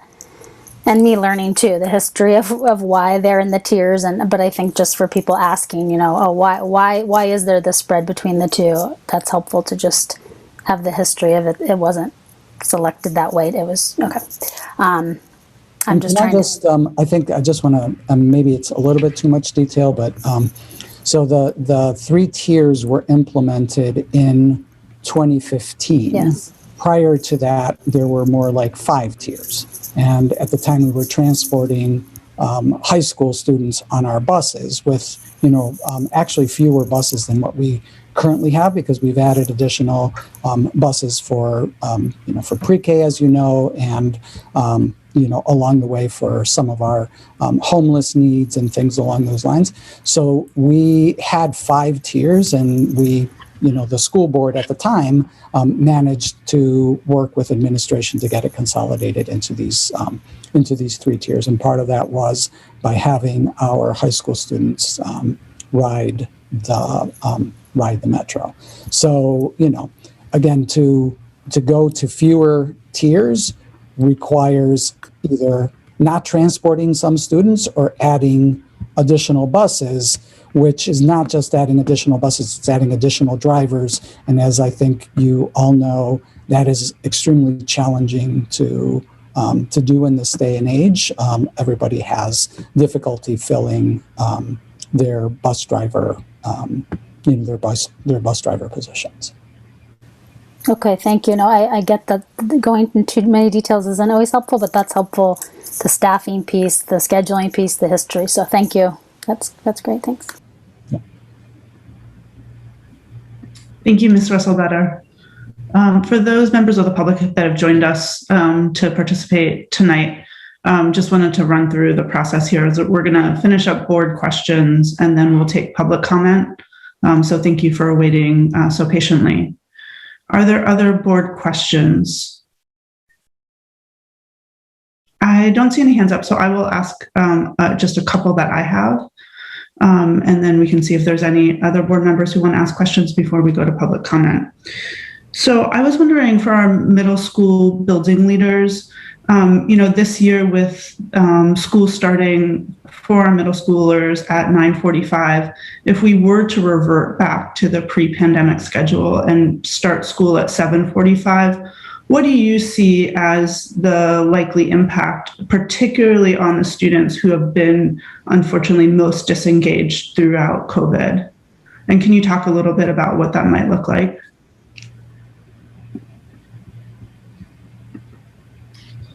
Yeah, I'd be happy to start, Chair Figdor, and just share that I think a 2-hour shift in the expected start time of school for kids would be a pretty major adjustment after a year of having gotten into a very different rhythm. So for next year, we're thinking about our current 6th and 7th graders and what life will be like for them as 7th and 8th graders. So a year more of development and really growth into adolescence. All those kids need as much or more sleep next year. So I would anticipate some increased challenges in their families, getting them up and out the door to school.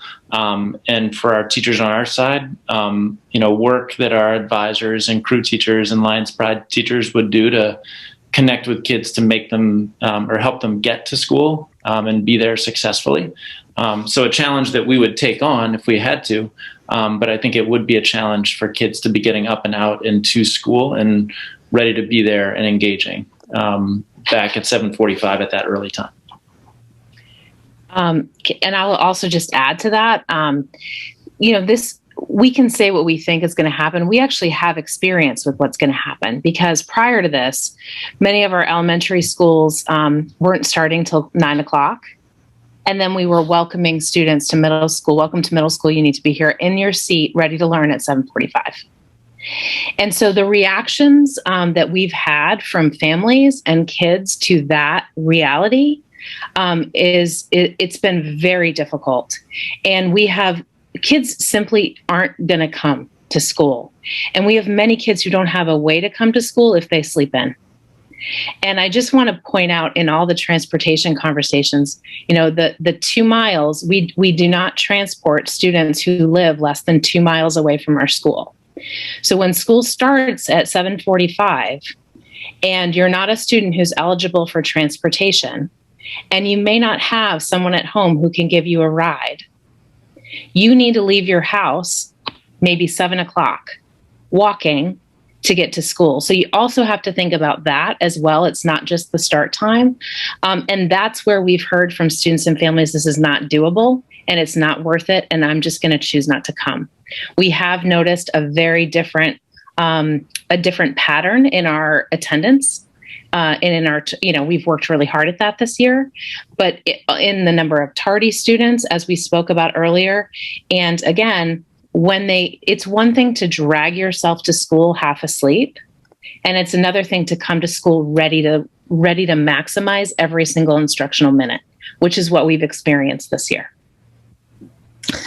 Yeah, and I echo my colleagues, but I would just add that I think what we've experienced is, building on what Sue Ellen said, is that it really creates a more equitable playing field in terms of access to the learning environment and the resources that kids need to be able to engage and feel successful. So I really think, aside from decrease in tardy and decrease in chronic absentee, that just the mindset that kids are coming to school with and the accessibility, it feels very, very different. So I think that's worth noting as much as the data of what tardy or absenteeism would show, or the number of kids that are accessing different resources. Thank you so much. And then I know that we have what both Assistant Superintendent Nally and Superintendent Botana have referred to as a handful of families that are in this situation where they have elementary school students in two different tiers. And I'm wondering, do we have any ability to troubleshoot with on a case-by-case basis and see if any changes can be made to accommodate those handful of families, or really there's not any flexibility?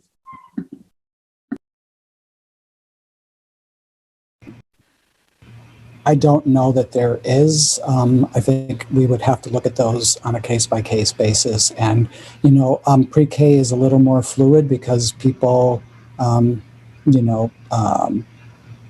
take a slot and decide not to, not to use the slot. So I think that there may be some flexibility, but I really don't. I'm super reluctant to try to make anything that would seem like a commitment to doing that, when in reality we don't know that that's possible. I don't know, Malia, I see you're unmuted, so I think you want to. Yeah, I totally agree. I think in this moment, I think we couldn't commit to anything, which I'm sure you understand. But I would say the one thought I'm having is that and I don't know, because we've been really great actually managing registration early this year and filling seats. But one of the things that perhaps could create flexibility is if we moved away from our demographic requirements to have classrooms that reflect the demographics of the community. And so usually we have some of the seats that we hold for families from low income backgrounds stay open longer. And we do kind of heavier recruitment there. And so, that would be an implication potentially if we moved a few families or something like that, it would potentially create imbalance there and throw off our goal of trying to, really have balanced classrooms and reserve those seats for low-income families. So I don't know, I'd have to look at where we are with the registration and whatnot, but I'm just sharing that there could be flex, but that would be likely how, and that would be the implication. Thank you so much. That's helpful.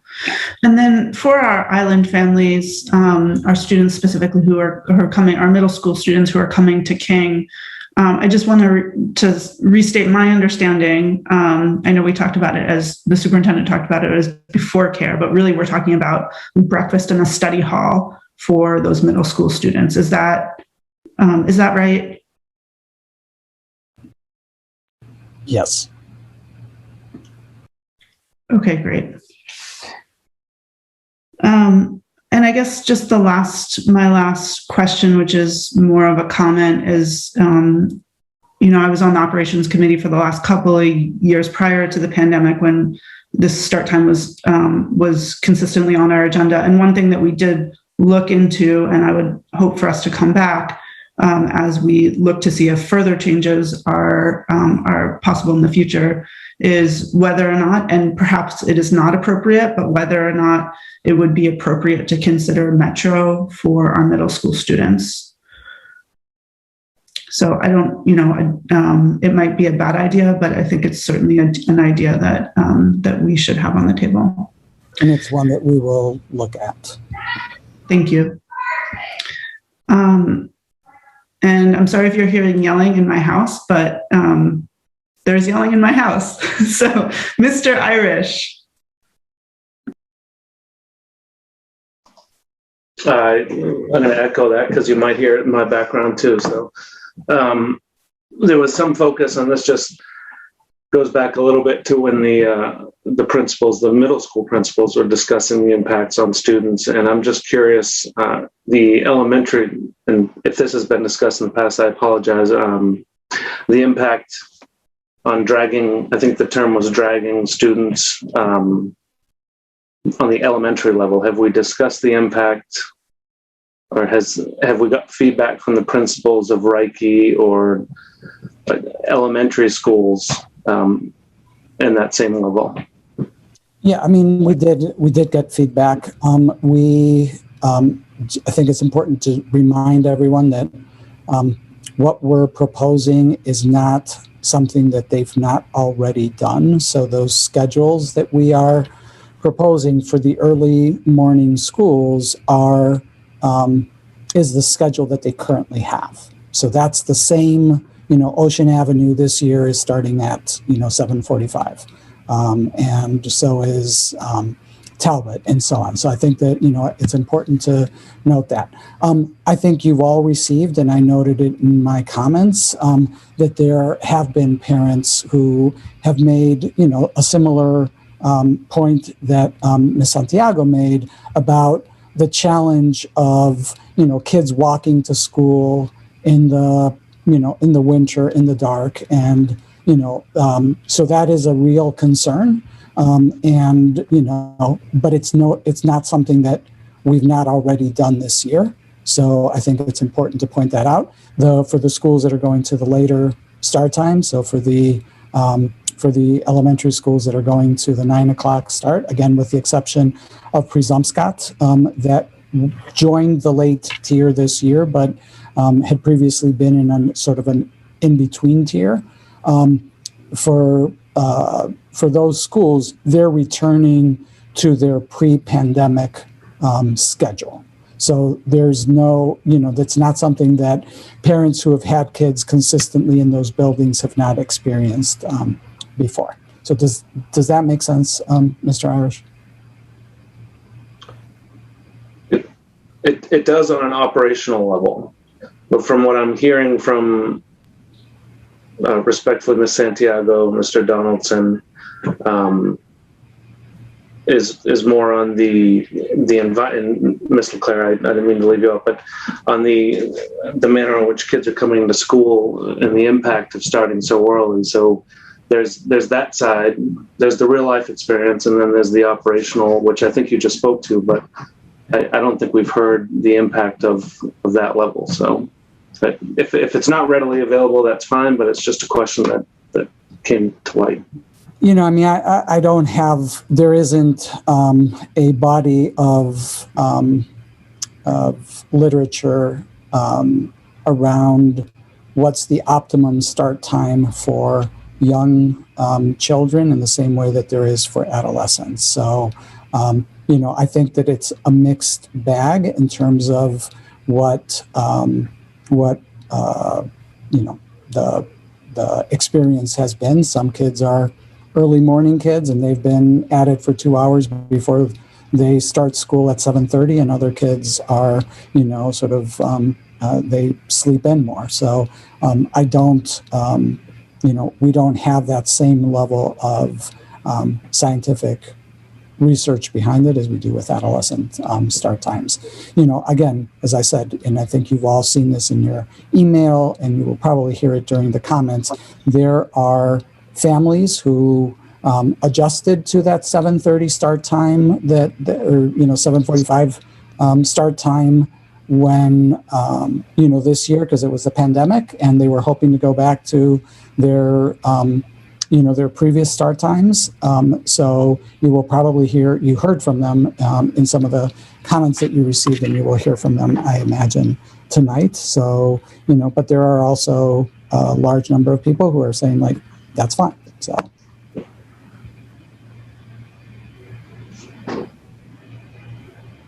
Mr. Irish, anything else? I guess one more thing. This is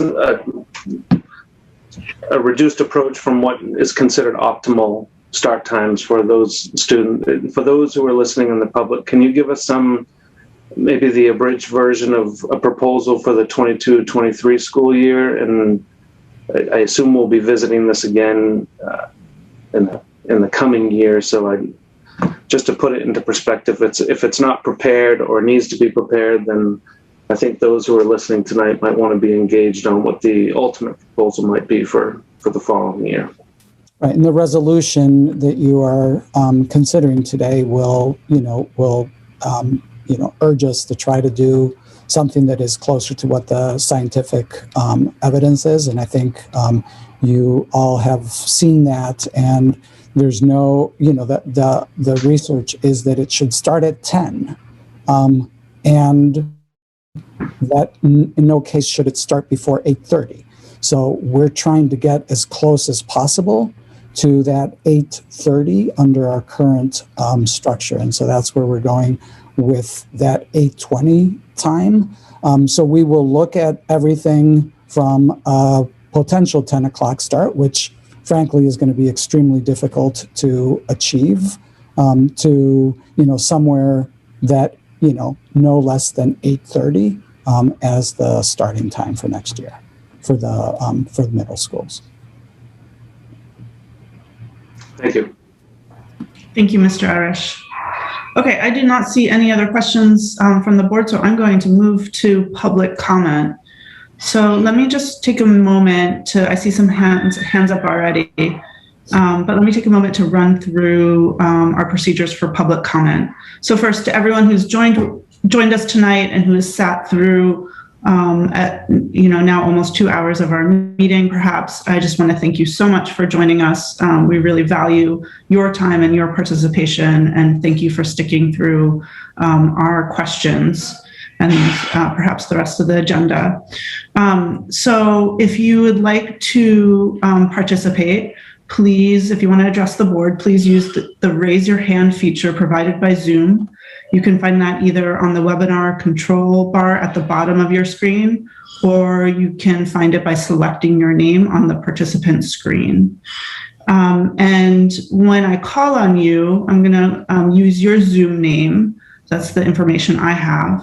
And please start by stating your name and address. You'll then have 3 minutes to address the board.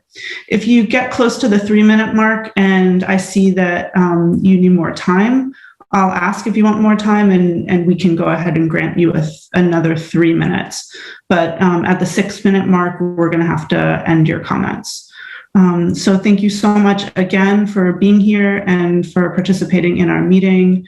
And I see hands up. I'm just going to let the first 3 people with their hands up know, and then we'll go to the first person. So first I have Peter Avanon, and then Cedar Levin, and then Liz Blackwell-Moore. So Peter, I am going to unmute you, and you have 3 minutes to address the board. Go ahead. Hi, good evening, everybody. I'm Pierre Avignon, and I'm the chair of the board of Long Island. I had a daughter who went to 3 schools, King Middle School, Portland High School, and Casco Bay, and she was actually in Mrs. Leclerc's class long ago. So I've quite an experience of the logistics with Long Island. Of course, you've heard about the impact on the ferry schedule. I have a couple of questions, and I'll be very brief. First of all, I want to confirm the time of arrival of the boat, because you weren't quite sure. It's 7:20 a.m. And with a transit probably like to King, about 10 minutes, there will be 45 minutes to fill. So maybe a breakfast and something else would be good to be planned, during that time slot to compensate, this time. This is going to result in a longer day. And our kids are used to go to bed early, and which is actually feasible. It's called something which is called a good parenting. We don't actually use we're not monsters, and it does work. So, but my questions are: there was supposed to be an amendment to the motion presented today. We were told that there was going to be an amendment to that, and that basically the new schedule was going to be adopted in 22 instead of 21. I understand, the opportunity to go back, and we don't refute the science either. We do understand that. With me or not, I heard about this study about 15 years ago for the first time, so I'm quite familiar with it. So that was my first question, the amendment. The second one is the science recommend a start time of after 8:30, and as Superintendent Botana mentioned, it will be a hybrid solution of 8:20. You understand that that will be a second impact, on a change of schedule if we happen to do it.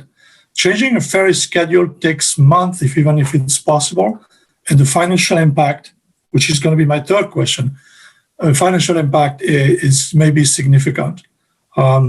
It's actually way more complex than going to Peaks Island. If you haven't taken a trip down the bay, the boat crosses some of the deepest waters actually on the east. It cannot be done on a small boat. There's no quick, small solution. Our kids take the boat at 6:45. Our daughter, we did it without failure. And, she was actually, she's been, an honored student, and she's currently in college.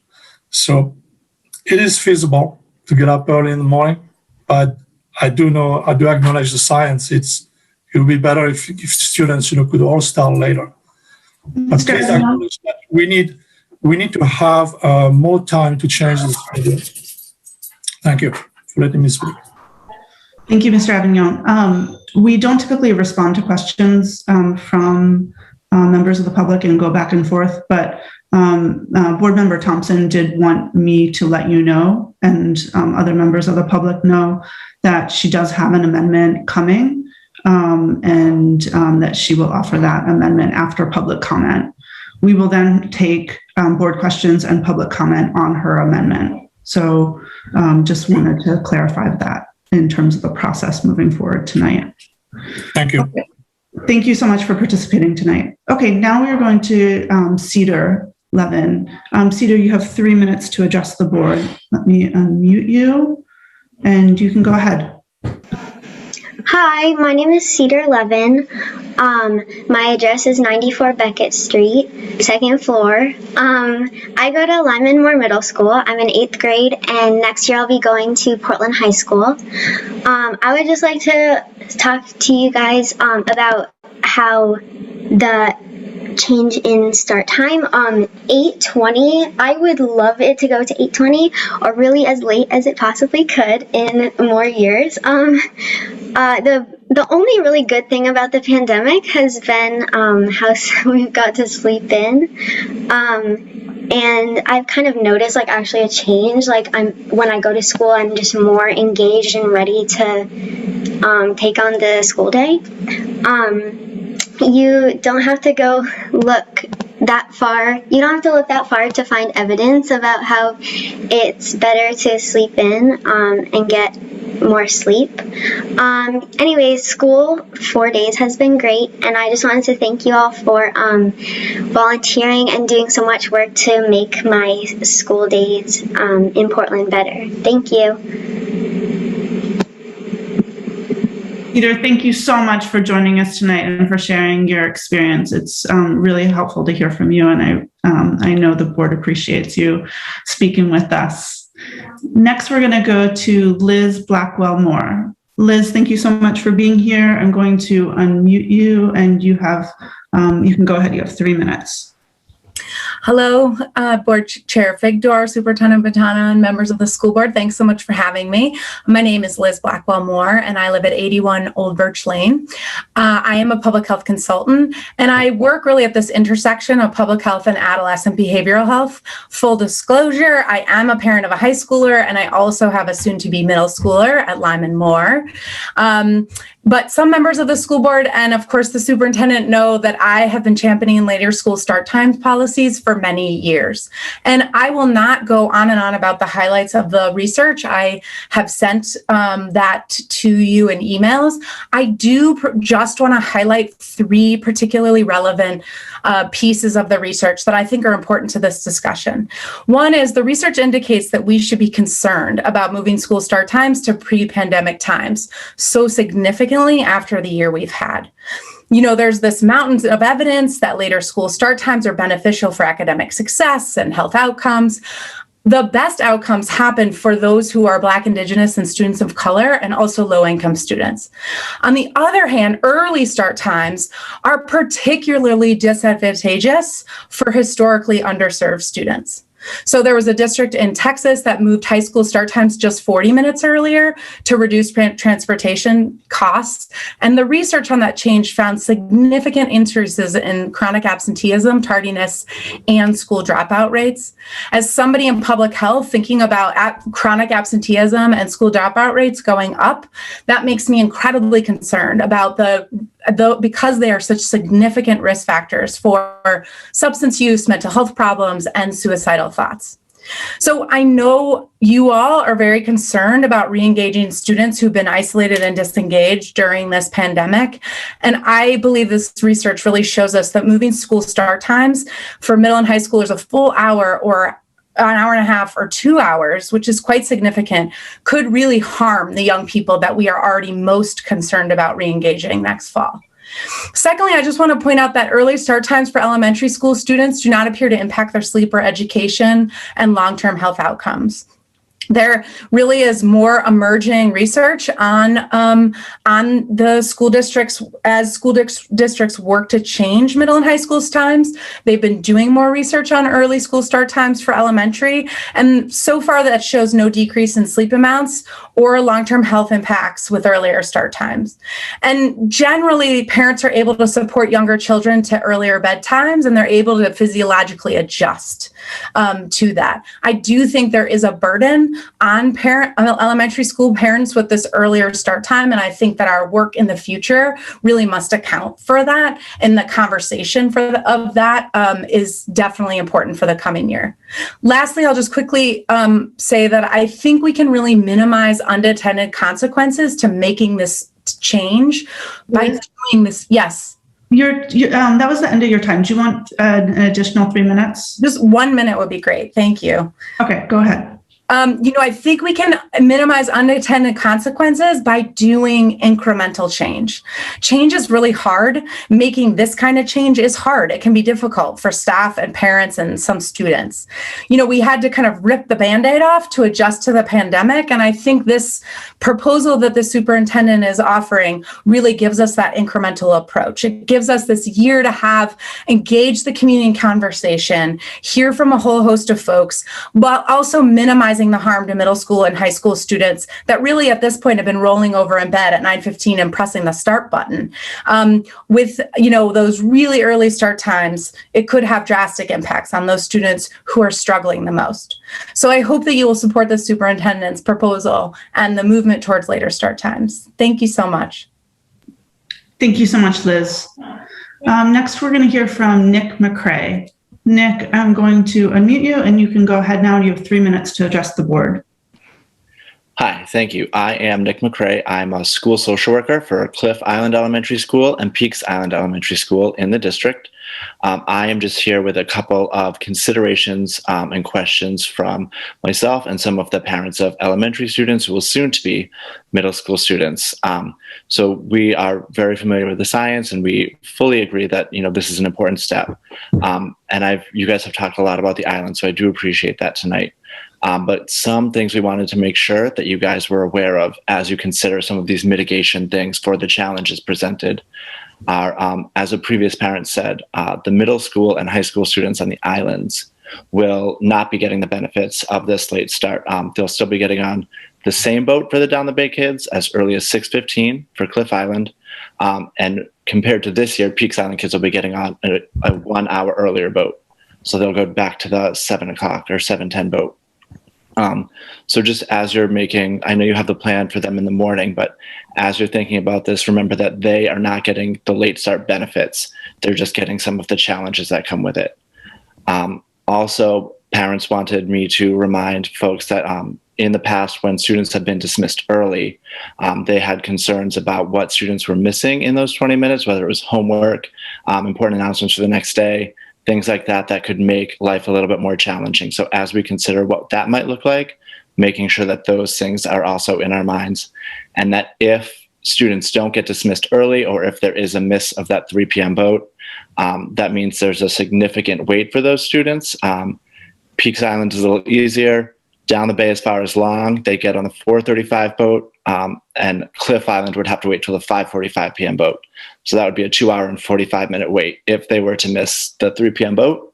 And a lot of the parents and students have some pretty big concerns about that. So I know that there are some plans in place, and that previously kids have been dismissed earlier to account for that many years ago. So just making sure that those things are clearly communicated to the families and students, I think would be a huge help.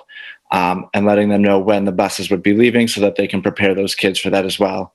So that kids don't feel like they're rushing up the door to get a 6:15 a.m. boat, rushing out of school to get on the bus on time to make that 3 p.m. boat, so that they don't have to wait for the 5:45, which again, I know King Middle School is very familiar with all of this, and they've been doing it for a long time. But a lot of the parents just wanted to make sure that these were in the top of people's minds as we look into these mitigation things, and make sure that, you know, we are keeping equity for these island students at the front of our mind. There aren't many of them between the 5 Casco Bay Islands that come in for the middle and high school in Portland, but they are still students, and we would want to treat them the same way we would treat any neighborhood on the mainland. So that was kind of the big takeaways I got from parents out here on the islands, as well as my own kind of input. Thank you. Thank you so much, Nick. Thank you for bringing those concerns to us. Next, we're going to hear from Lisa Kimball. Lisa, you can go ahead. You have 3 minutes to address the board. Hi, this is Lisa Kimball from Long Island, and I have a 6th grader at King Middle School. I don't want to repeat most of what Pierre and Nick said, but those were some of my major points as well. I know that Long Island pretty much typically has a pretty quiet voice in the Portland School Committee. But of course, as you've seen, when we start talking about changes to schedules, we get pretty protective of our students. The point about the students on the islands, on the Down the Bay Islands, not receiving any of the advantages of a later start, but seeing the burdens is a big one. The Long Island kids are still going to need to leave the island at 6:40, arriving in Portland around 7:20. This year, with the later start, with King starting at 9:45, that actually works out pretty well for us. The kids are able to take a later boat, and they arrive at school just in time. I appreciate that you've thought about a before-school program for them, but I just would like everyone to remember that they still do need to get on that 6:40 boat. In the afternoons, this is my daughter's first year at middle school, so I haven't experienced any of the early dismissals. But I do want to just say that we, of course, want to see all of our students on the islands receive all the advantages that the Portland kids do, and really be engaged in their learning for the entire day, and not miss out on anything in the afternoon. Those were my major points. I, again, won't repeat what has already been said, but we do hope that there is an amendment that would push this off until the 22-23 school year, so that we can have time to be part of the community process. Thank you. Thank you, Lisa. Next, we're going to hear from Lydia Pillsbury. Lydia, I'm going to unmute you, and you can go ahead now. You have 3 minutes to address the board. Thank you so much. My name is Lydia Pillsbury. Can you hear me? I live at 286 Stevens Avenue. I am a substance use and mental health counselor during high school,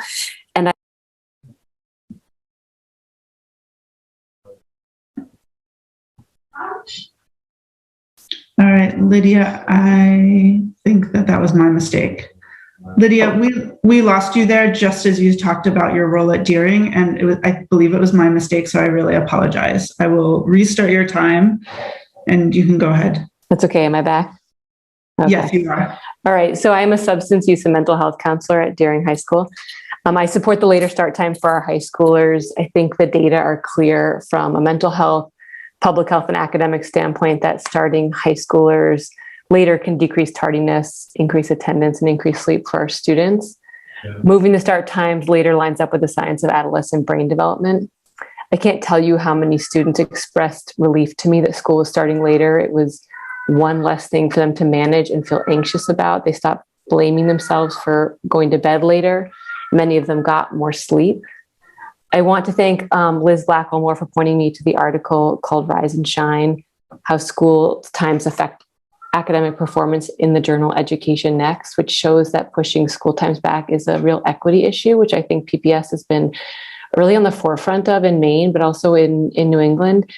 The students that have the largest improvement in school outcomes because of later starts are students of color, students with disabilities, and students that are already struggling in school. Many of those are seeing me for mental health and substance use.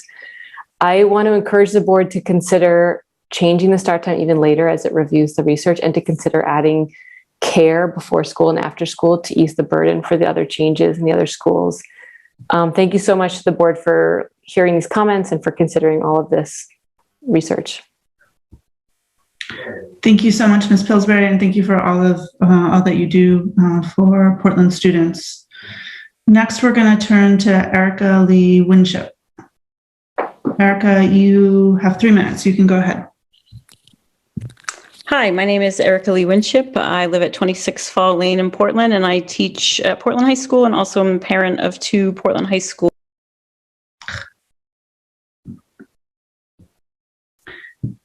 Erica, I'm sorry, I cut you off. I don't usually move people over, and I clearly am not so good at it. So my apologies. If you can reintroduce yourself, and I'll restart your time. Okay, so can you hear me now, Emily? Yes? Yeah. Okay. So my name is Erica Lee Winship. I live at 26 Fall Lane. I teach at Portland High School, and I have a freshman and a sophomore at Portland High School. I'm going to keep my remarks targeted to high school since that's kind of what I know best. So first, I just wanted to point out that this is the second year in a row where an important decision feels really rushed and is being made with a little time for full community input and for all stakeholders to fully understand the implications of what will happen as a result of a decision. And I'm kind of alarmed at this pattern I'm seeing emerge on the board. And I really hope it's not intentional. So I'm just hoping in the future, board members are really in tune with how long it takes to plan a high school schedule. May 18th feels really late in the game. If you don't know anything about how we're building schedules and all of the work that goes into preparing for the upcoming year, that started back in March. So I hope in the future we can make these decisions earlier. I also just wanted to say that I'm finding the lack of formal surveying of staff, students, and parents about the impact of these changes to be unfortunate. I totally agree with us later start time, as I think we all would, but what I think is being misrepresented for high school students is the impact of the later end time. So like I said, I fully support shifting the time to later after some careful consideration, but I'm concerned about Portland being an outlier. It would put our students at a disadvantage in a number of ways. Any major shift in start and end times really needs to be a collaborative decision among area superintendents so that all of our area high schools who have to coordinate constantly through extracurricular activities are on the same page. So I think the best thing to do would be to not go it alone, but for the superintendents to continue the really great collaboration they've done during the pandemic and to all get on the same page about shifting high school times, right, for all area schools so that we don't have to worry about how this could serve as a disadvantage for our particular kids. And I think in order to do that, unfortunately, we should probably wait until take the year, which I think is sort of part of the plan, to really study the impact and then look for implementation in the fall of 2023. And again, hopefully we have more area high schools on board with us. I'd also just like to point out that if we do change, even just that incremental change of 20 minutes for next year, that would be the 4th year in a row. That would mean a change in the bell schedule all 4 years of high school for our current sophomores. And I don't have a sophomore, but I teach a lot of sophomores, and that just feels really unfair, especially to a group of kids who's really just craving stability and normally. So, right, to have a different bell schedule every year of high school is something I think we need to consider. I will also say that many people I know, including my own kids, initially are like, yes, change the time, sounds great. But then as soon as they start thinking about it, they start understanding the implications of the later end time, and the massive trickle down effects kind of kick in, and they say, oh, hey, wait a minute, I think there's some things we need to consider. And I just like to point a few of those things out. Obviously, even though it's only a 20-minute shift, it's a massive coordination effort among Metro, Casco Bay lines. Yes.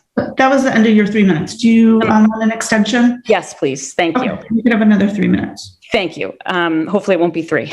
Casco Bay lines, internships, some of the job opportunities kids get through school, sports practices, dismissals, math meets. I mean, our after school tutoring programs happen that rely on volunteers and outside adults, like you name it. There's just a lot of logistics that can be overcome, but I just want you to recognize that this is a lot of work for high school staff. I'd also like to I beg to differ with the superintendent's assessment that the additional 20 minutes at the end of the day doesn't impact our access to facilities. I think this is really true for Portland High School students because we rely on the city's co-curricular facilities for all of our sports, and the time we get there is set by the city and it is limited. Our students also need to travel from school to those facilities, and some aren't close, like Riverside Golf Course. So, extending dismissal time by 20 minutes will result in about 2 hours a week of lost practice time on fields. And I'm going to guess the city's not going to give us that 20 minutes or 30 minutes back every day on the other end. And while this doesn't seem like a big idea, I can tell you that when we shifted our end time from 2:10 to 2:30, the city did not budge. So, right, if you look over the course of the last 7 or 8 years, that actually means a loss of almost an hour, which is a huge impact. And I confirmed that with Mr. Johnson today about whether or not it means a significant number of minutes for practices, and he said that it in fact does. Finally, I'd like you to just consider this from like a social equity perspective. And, most of our high school students hold part-time jobs. Many, like my son, are privileged and lucky enough to just be working for some spending money and to save for college. But many of our students are working to support their families. My son only works a couple of shifts a week when he's not playing sports. And he sat down and did the math and calculated that this simple 20-minute change would mean, right, a shift in about 30 minutes for him to get to work. And as he started doing the math, he calculated he would lose about $1,000 next year that he's trying to save for college. So imagine what that would mean for students who work 3, 4, or 5 days a week and are trying to help feed their families. So I really think there's a huge impact there we're not considering. So I'd ask you to maybe think about really the implications of this. I'd urge you to, again, get more districts on board so that everybody can make decisions that are kind of in line. And I would also just one final quick point. I will say, kind of speaks to what Malia was saying earlier. I'm on a few district-wide committees that are doing some really great work, and we're finally moving in the right direction for some PD across all grade levels and the vertical teams. And this is a little bit of a challenge, right, to get everybody together to do that work. So there's another impact that I think just really needs to be addressed. All right, thank you for listening. Thank you so much, Ms. Lee Winship. Really appreciate your being here tonight. Next, we're going to hear from Piper Christina.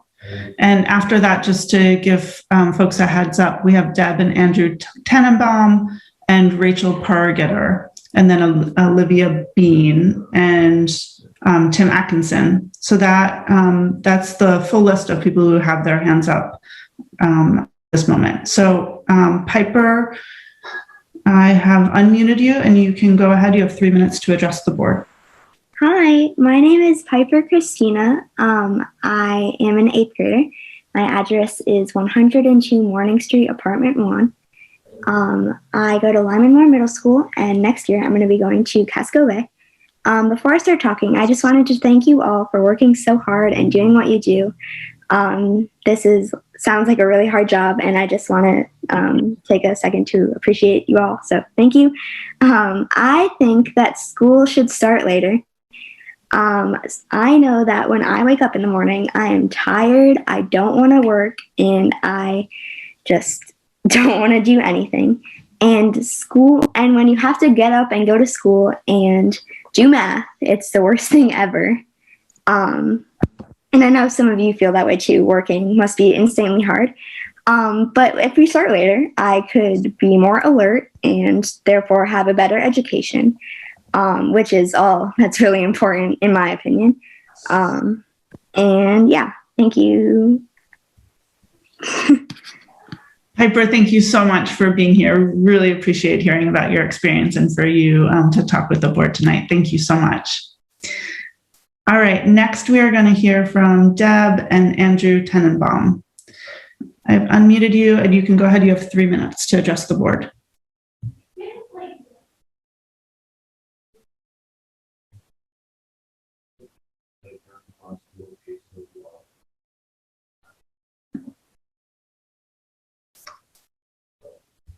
Deb or Andrew, are you here with us? Sorry. Yeah, I didn't realize I was still muted. Sorry. No worries. Go ahead. First, I wanted to thank you all for everything that you guys are doing, for everything for our schools. And I also really appreciate the students talking. That's been really nice to hear.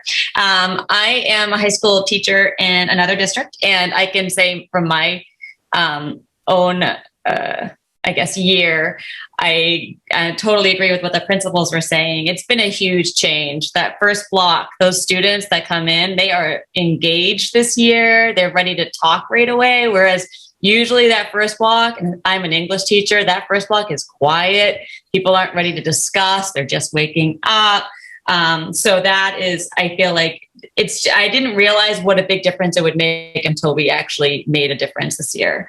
I can say that my husband, he's a pediatrician, and he totally backs up Liz's points that she made earlier. So I don't want to rephrase all of that.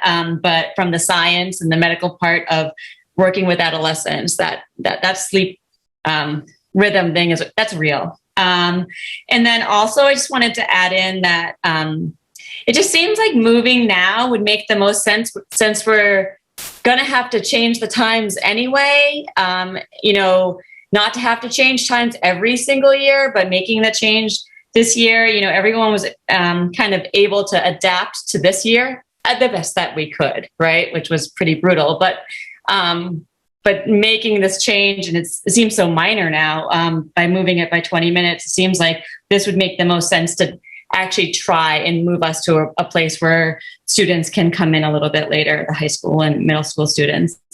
So I guess that's all I have to say, but thank you all. Thank you so much, Deb. Really appreciate your being here tonight. Thanks. Next, we're going to hear from Rachel Pargetter. And Rachel, you can go ahead. You have 3 minutes to address the board. Can everybody hear me? Yes. Yes. Okay, great. Thank you. My name is Rachel Pargetter, and I live at 73 Payson Street in Portland. I have a current sophomore at Portland High School and a current senior at Portland High School. My sophomore, to speak to Ms. Lee Winship's point, and with all due respect, my sophomore would love an 8:20 start time and a new bell schedule next year.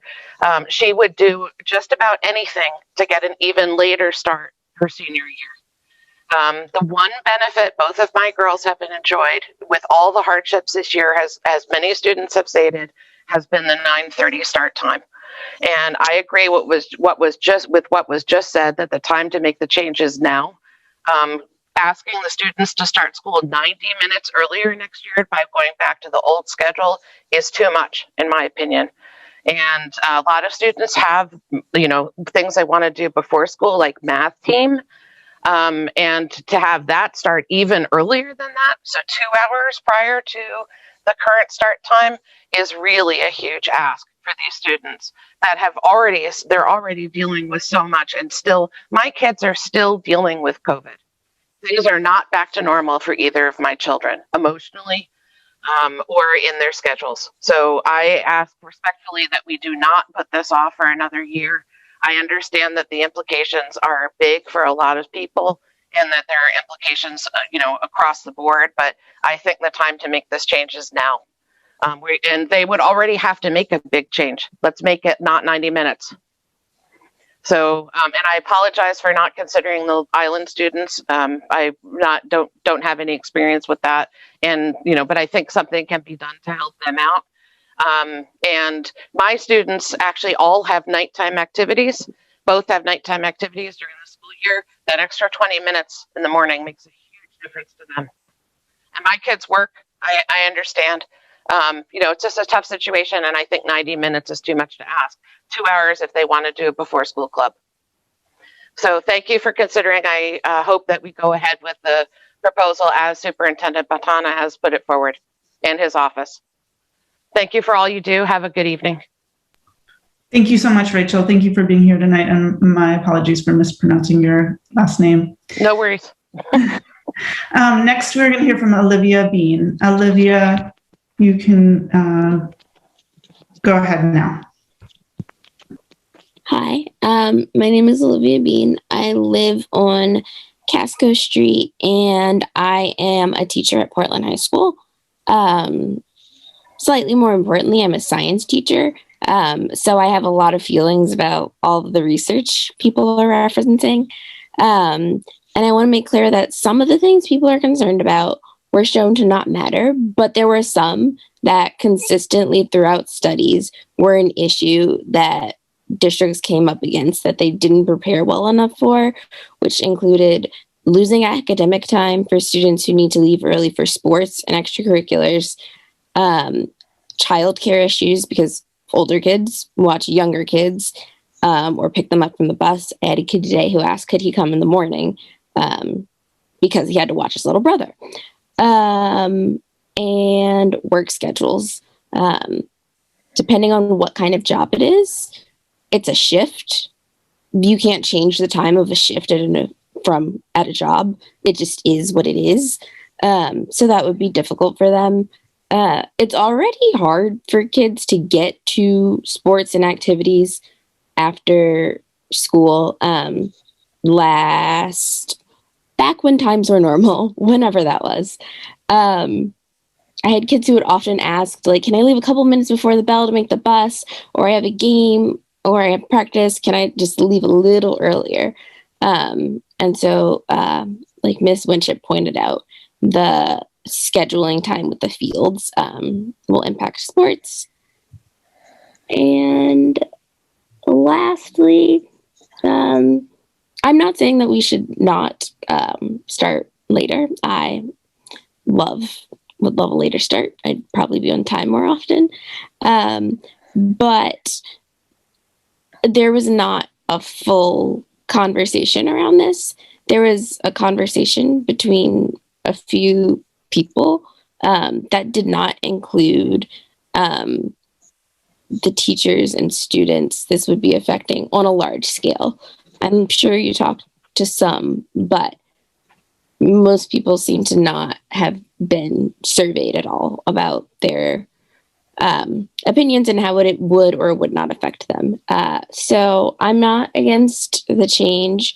I'm not even against making it next year. Great. But I think before it is passed right now, there are more conversations that need to happen. Like this island students, they're not the only ones with like small exceptions. There are a bunch of those and they add up and they matter for kids. And we can't just say, well, it's only a few, because that's super problematic. It goes against our whole equity initiative. So that's it. Thank you so much, Ms. Bean. Really appreciate your being here tonight. Next, we're going to hear from Mr. Tim Atkinson. Tim, thank you so much for joining us tonight, and you have 3 minutes to address the board. Thank you, Chair Figdor. My name is Tim Atkinson. I live on Hartley Street here in Portland. And I'm actually one of the handful of parents that were referenced that have students at different elementary schools. I have a pre-K student at Rowe School this year and a third grader at Longfellow, and they're on different schedules, about an hour staggered. And we foresaw that as a serious challenge, and it hasn't been easy, but we're figuring it out, and we're getting through this year. As I know, everybody is facing different challenges. That seems like a pretty small one, all things considered, this year. The point that really sticks out to me, or the theme that I'm hearing from folks that really sticks out to me around this decision is, groggy students arriving not ready to engage with learning in the morning. And, we invest a lot in our schools as a community. We just went through the budget process, and on the other side of that as well, we only get one chance with each of these students as they go through their educational experience. And what I'm hearing from educators and students is that early time is just ineffective. And I think that the board shouldn't accept ineffective hours of the school day as part of the way that we operate.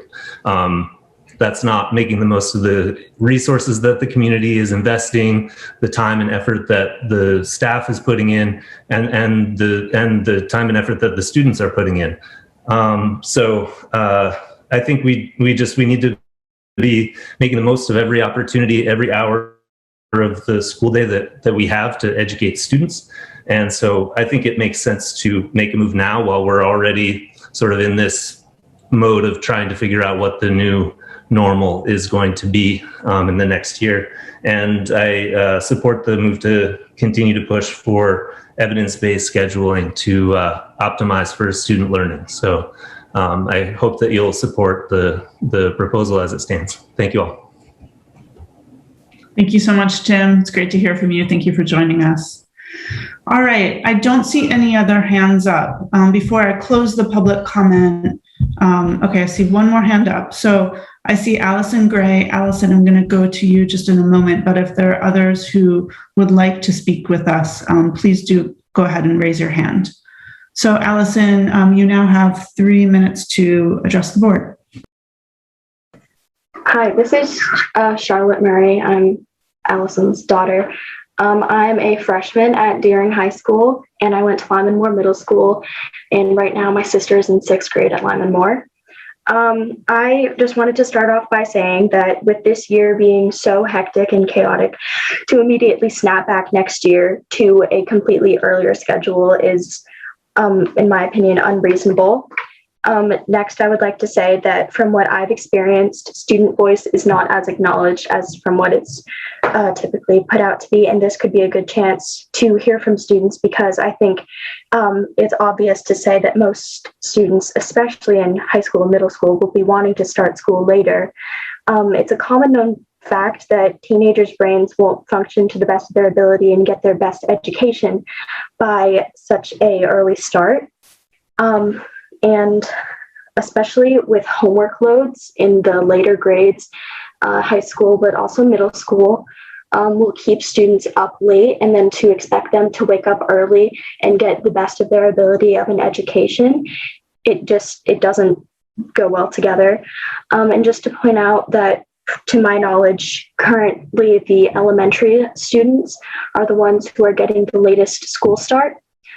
When they have the most aftercare options, easy access to transportation, as well as the least amount of work and stress, it would be best for the high schoolers, but also middle schoolers' mental health if there is a later start time. Thank you. Charlotte, thank you so much for joining us tonight and for sharing your perspective and views and bringing your student voice. Really appreciate it. Thank you. Hi, Mr. Donaldson. Next, we're going to turn to Beth. Beth, I'm going to unmute you, and you have 3 minutes to address the board. Go ahead. Thank you. Can you hear me? Yes. Thanks. My name is Beth Romano Arsenault. I live in South Portland, but I'm a teacher at Portland High School. And I also co-teach a course in the district as part of our professional development on poverty. Thank you for the opportunity to speak on this important topic. I'd like to discourage you from taking any action on this at this time and encourage you to meaningfully include the most important stakeholders, the students, their families, and their educators. I understand that a catalyst for this proposed change in start times is brain research. Research is without question a valuable tool in creating policy and practice, but research and reality can't always coexist.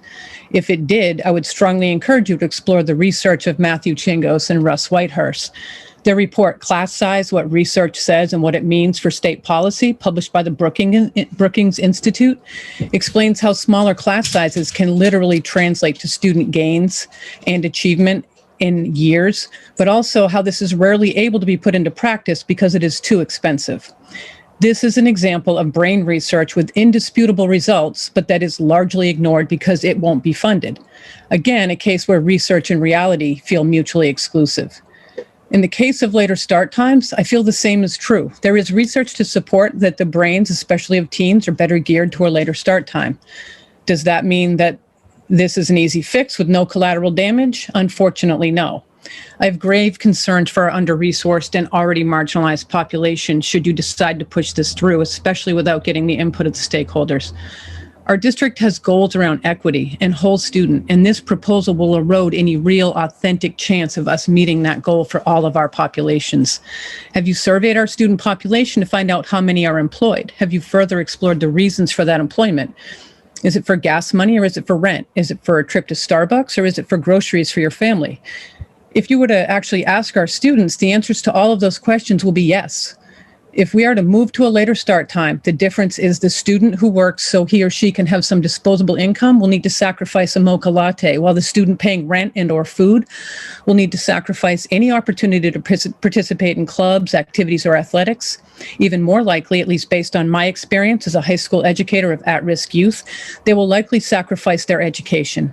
Extending the school day for an hour, even 20 minutes, which would translate by the time they leave and when a shift starts could be an hour, will cost these students up to 5 hours of pay a week, and they cannot afford to lose that money. As a result, they will either make it up by leaving school early, either with permission or not, but certainly leaving them totally unable to take advantage of any extracurriculars. But it will also push them toward unscrupulous employers who will work them past their legal time and leave them fatigued and unready for school, regardless of what time it starts.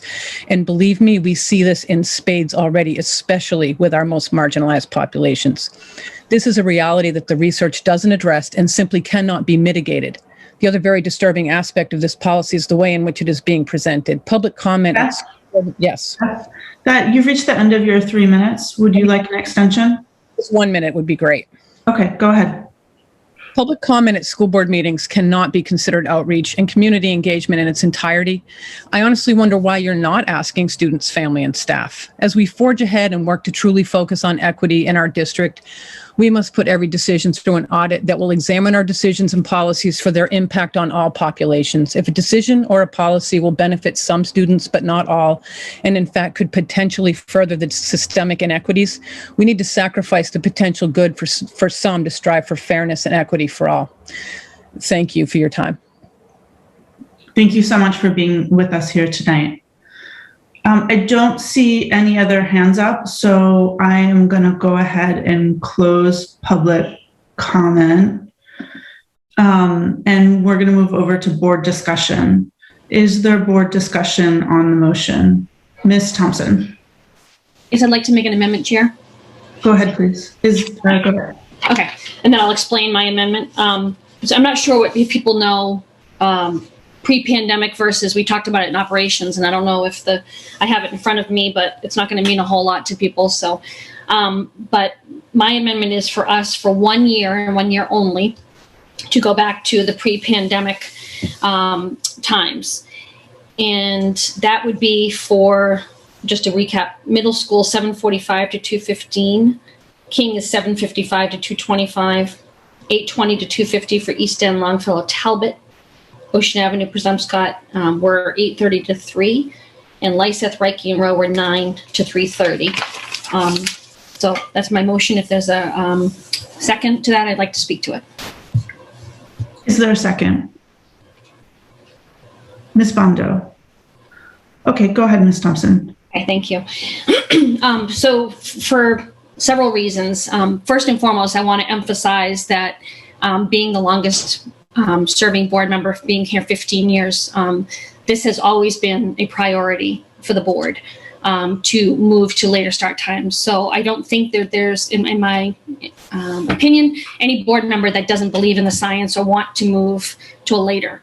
I think for me right now is, excuse me, The biggest concern is how the changes are going to affect our elementary schools and our island schools, and it's the engagement.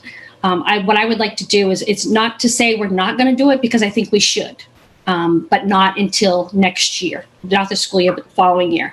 I think we need to allow for outreach and education of why we want to do this and how it will help. I think that we're losing precious learning time. People have talked about the dismissals. There's a big difference between Zooming in and in-person learning. Big difference. When I was working at the hospital, for part of it, I could roll out of bed, turn on my computer. I didn't have to shower. I didn't have to get ready and drive my car in and park my car. Same with the kids and the students. They could roll out of bed, turn on their computer, and go to class. Now we're going to ask them to now get ready again for school, and especially the elementary kids, that much earlier. I emphasize the pre-pandemic, and I know the chair corrected me, but I emphasize the pre-pandemic versus the proposed pre-pandemic, because that was in person. This year has been a mishmash of all kinds of stuff. And I don't think it's apples for apples. We can't compare and say it's 5 minutes. It's hard to compare it. So the one that we have to look back to is the pre-pandemic to what next year is. In person and Zoom are two totally different worlds.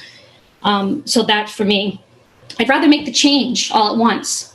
The incremental changes, doing a little bit this year and then making another change next year, I find it to be very disruptive. I would rather us wait that year and make the big change to go to 9 o'clock potentially. Not 10 o'clock, but potentially 9 o'clock. We have one change, and we're not going to say 20 minutes this year and 20 minutes the next year. I'd rather make the big change. Elementary families, 40 minutes earlier start time in Ocean Avenue, 50 minutes.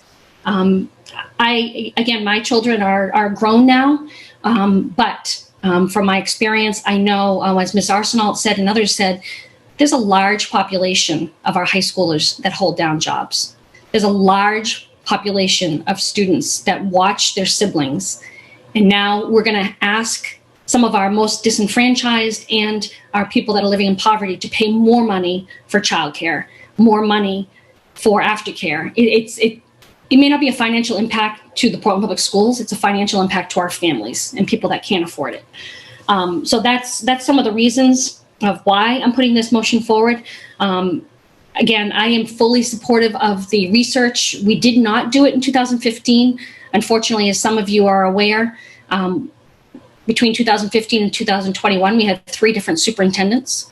And we were ready to implement, and unfortunately, we lost a superintendent at that time. And we had a lot of changes going on. The only thing we could implement was the Metro.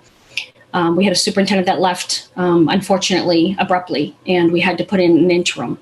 So the board that I served on at that time, we were all for it. And I am still all for it that many years later. But we need to allow for the outreach and the education to happen. And I don't think that jamming this right now is the appropriate way. So that's my soapbox.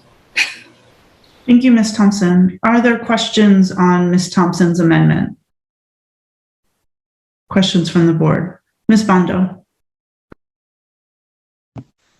Thank you, Madam Chair. I have a question, Ms. Thompson. When you talk about education and process and outreach, what kind of education and process and outreach are you thinking about? Because I just want to understand, if we have a change, then we're doing some outreach education to have the same change that we want to make now, or we making the education and outreach to have a different change. That's what I want to understand.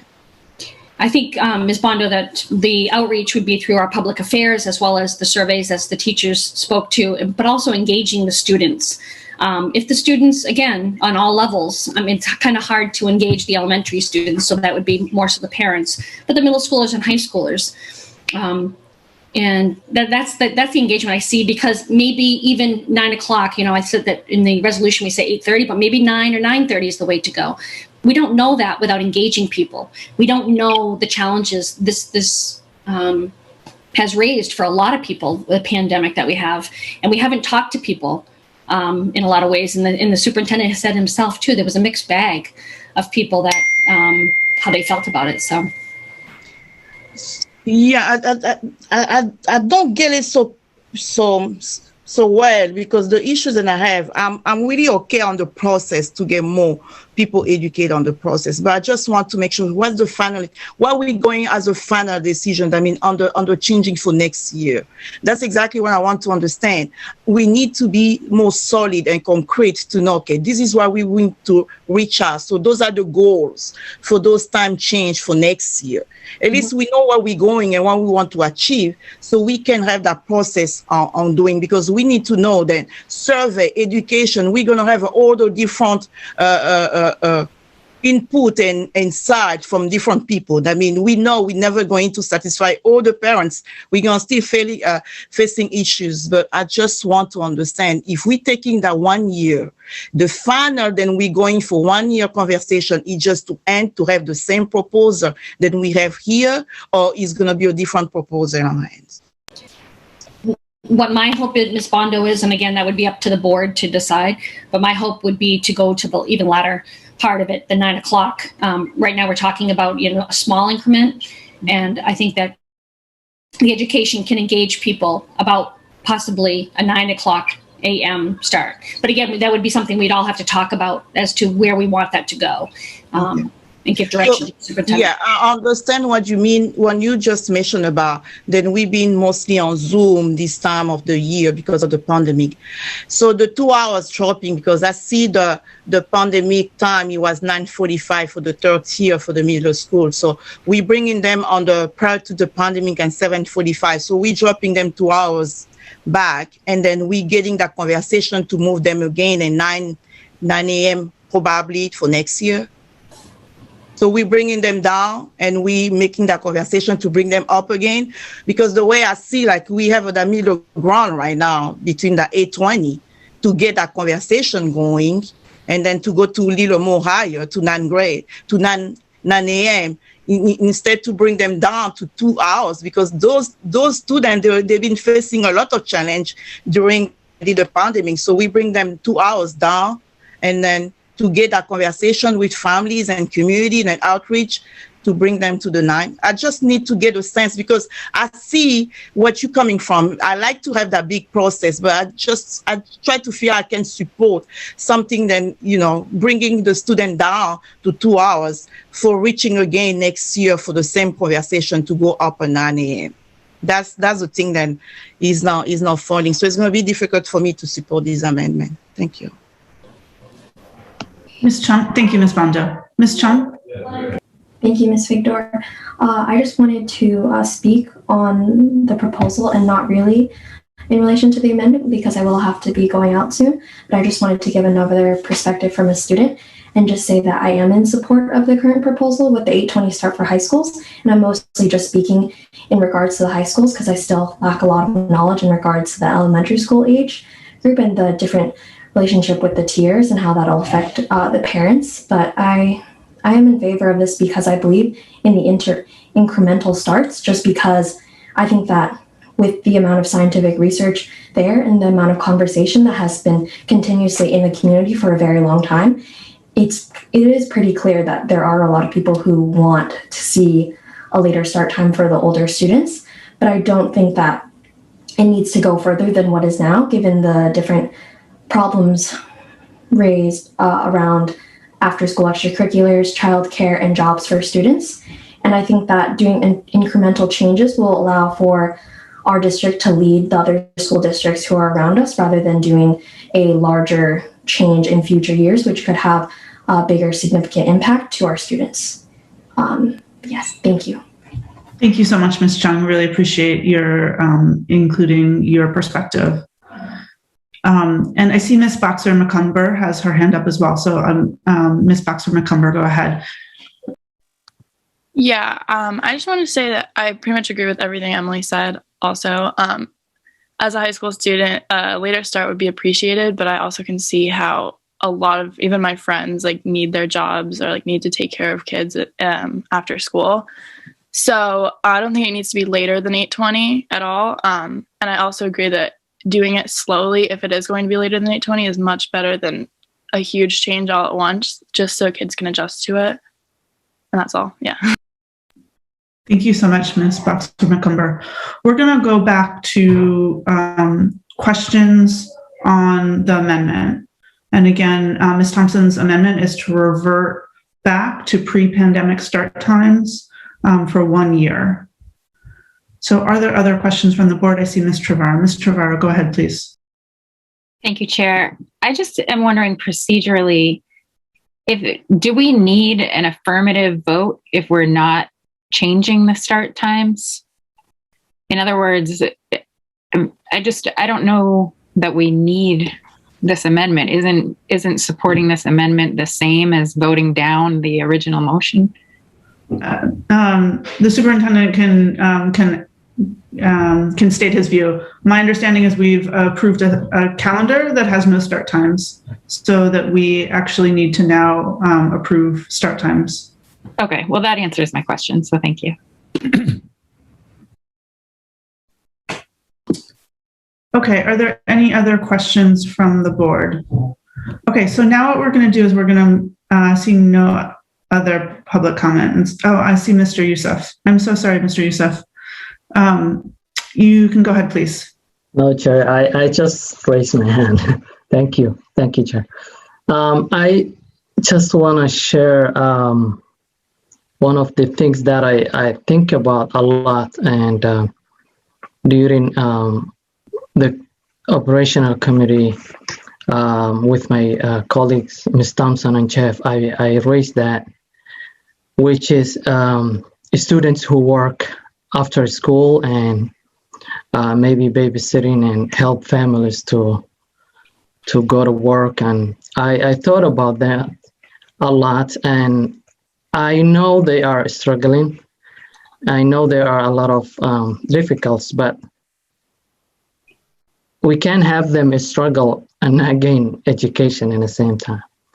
It's just rather better for them to gain some sort of education, as the middle school leaders just mentioned, and see some positive forward than having them anyways struggle. So that's what I would think is a good thing to have this change and go forward.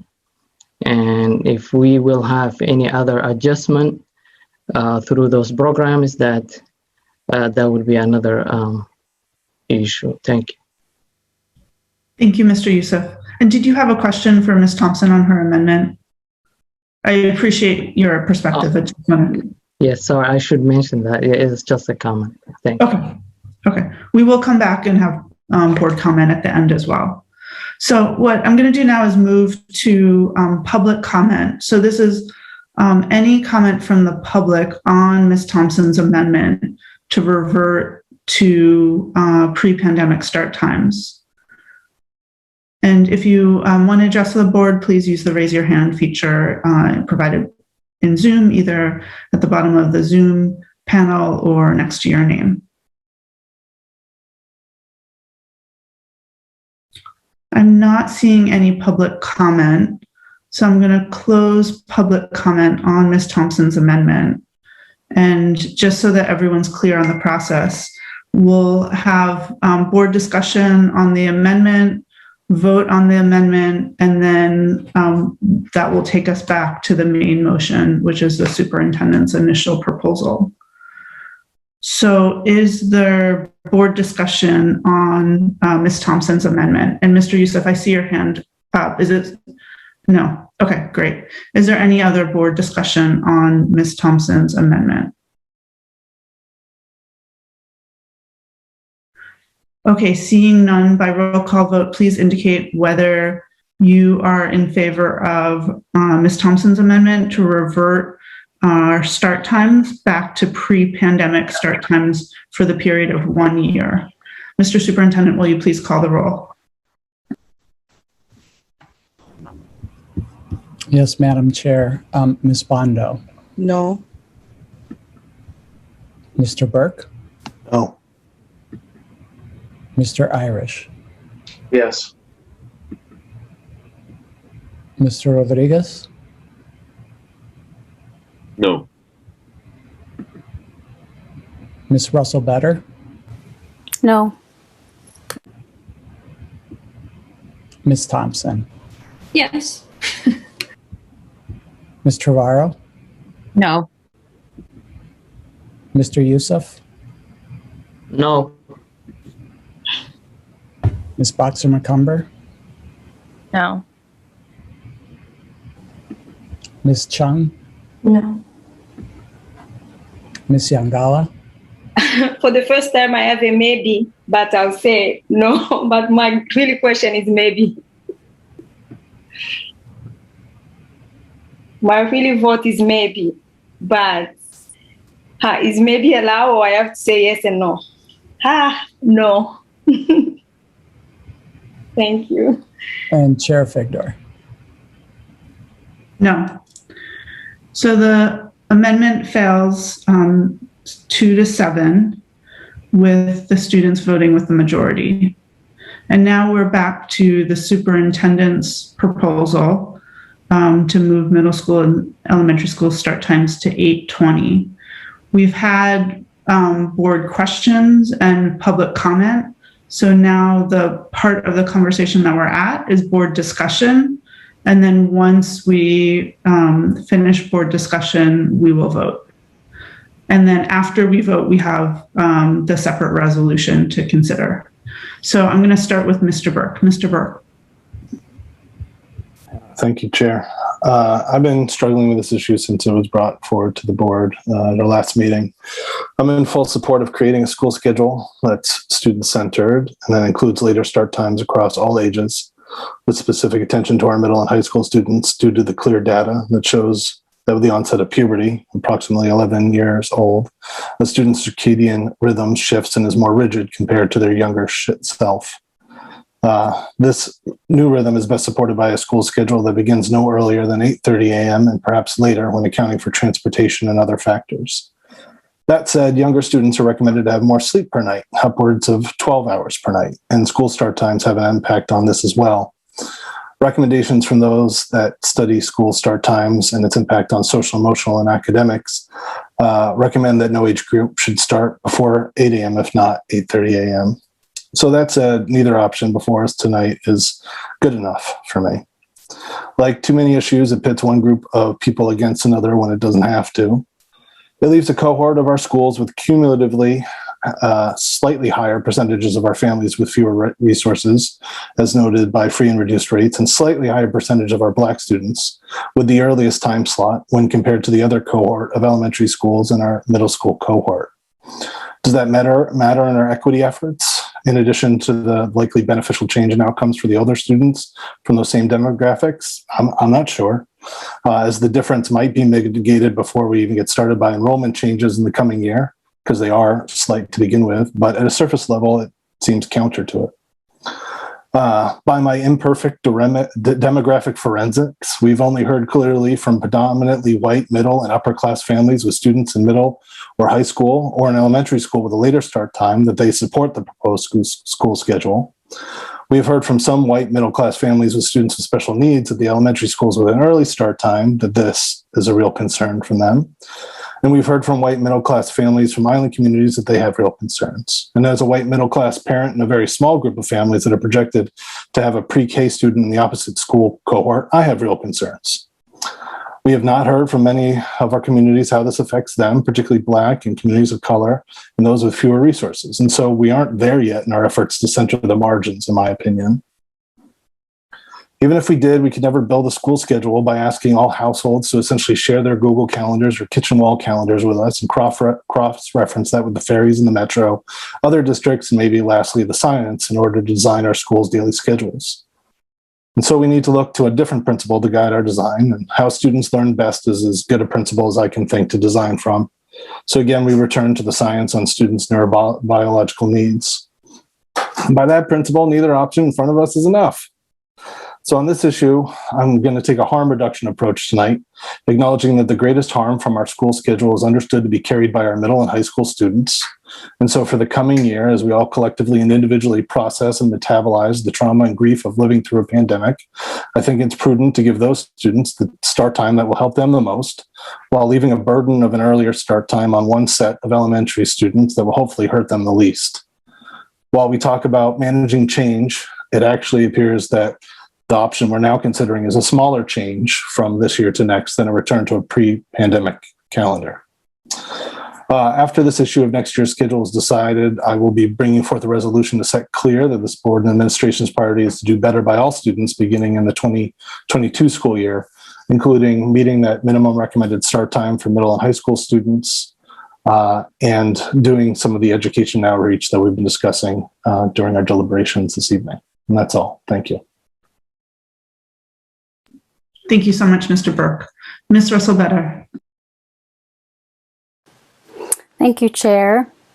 My remarks are not as well prepared as Mr. Burke, so I'm just kind of on the fly wanting to share a couple things. And probably I should have made comment after Ms. Thompson shared her amendment. So I apologize. Some of this may not be in the correct spot, but I just wanted to share some of my thinking about the community conversation piece, which I certainly, I think that needs to be a priority in all of our decisions. I think my thinking regarding this situation, though, is that I just felt clear that our superintendent and district staff were very clear in talking about bandwidth this year and how limited that was. And so just kind of knowing what we're working with a time frame here, how tight to have a plan for next year, it just feels like to me not, that just hasn't been something we've been able to prioritize and do well. So that is a limit,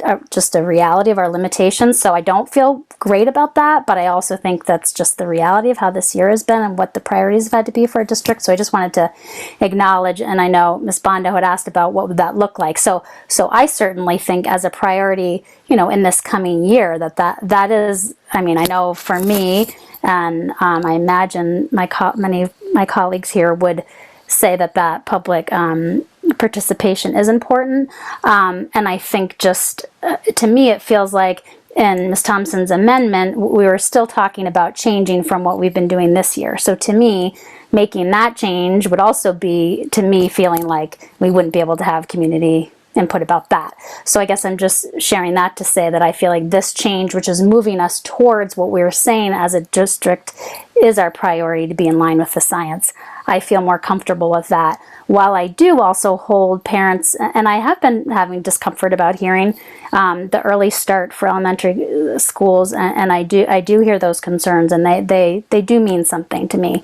And also, I think in this cost benefit of doing the best that we can right now, I feel most comfortable in supporting the proposal as it is. So those are my thoughts. Thank you.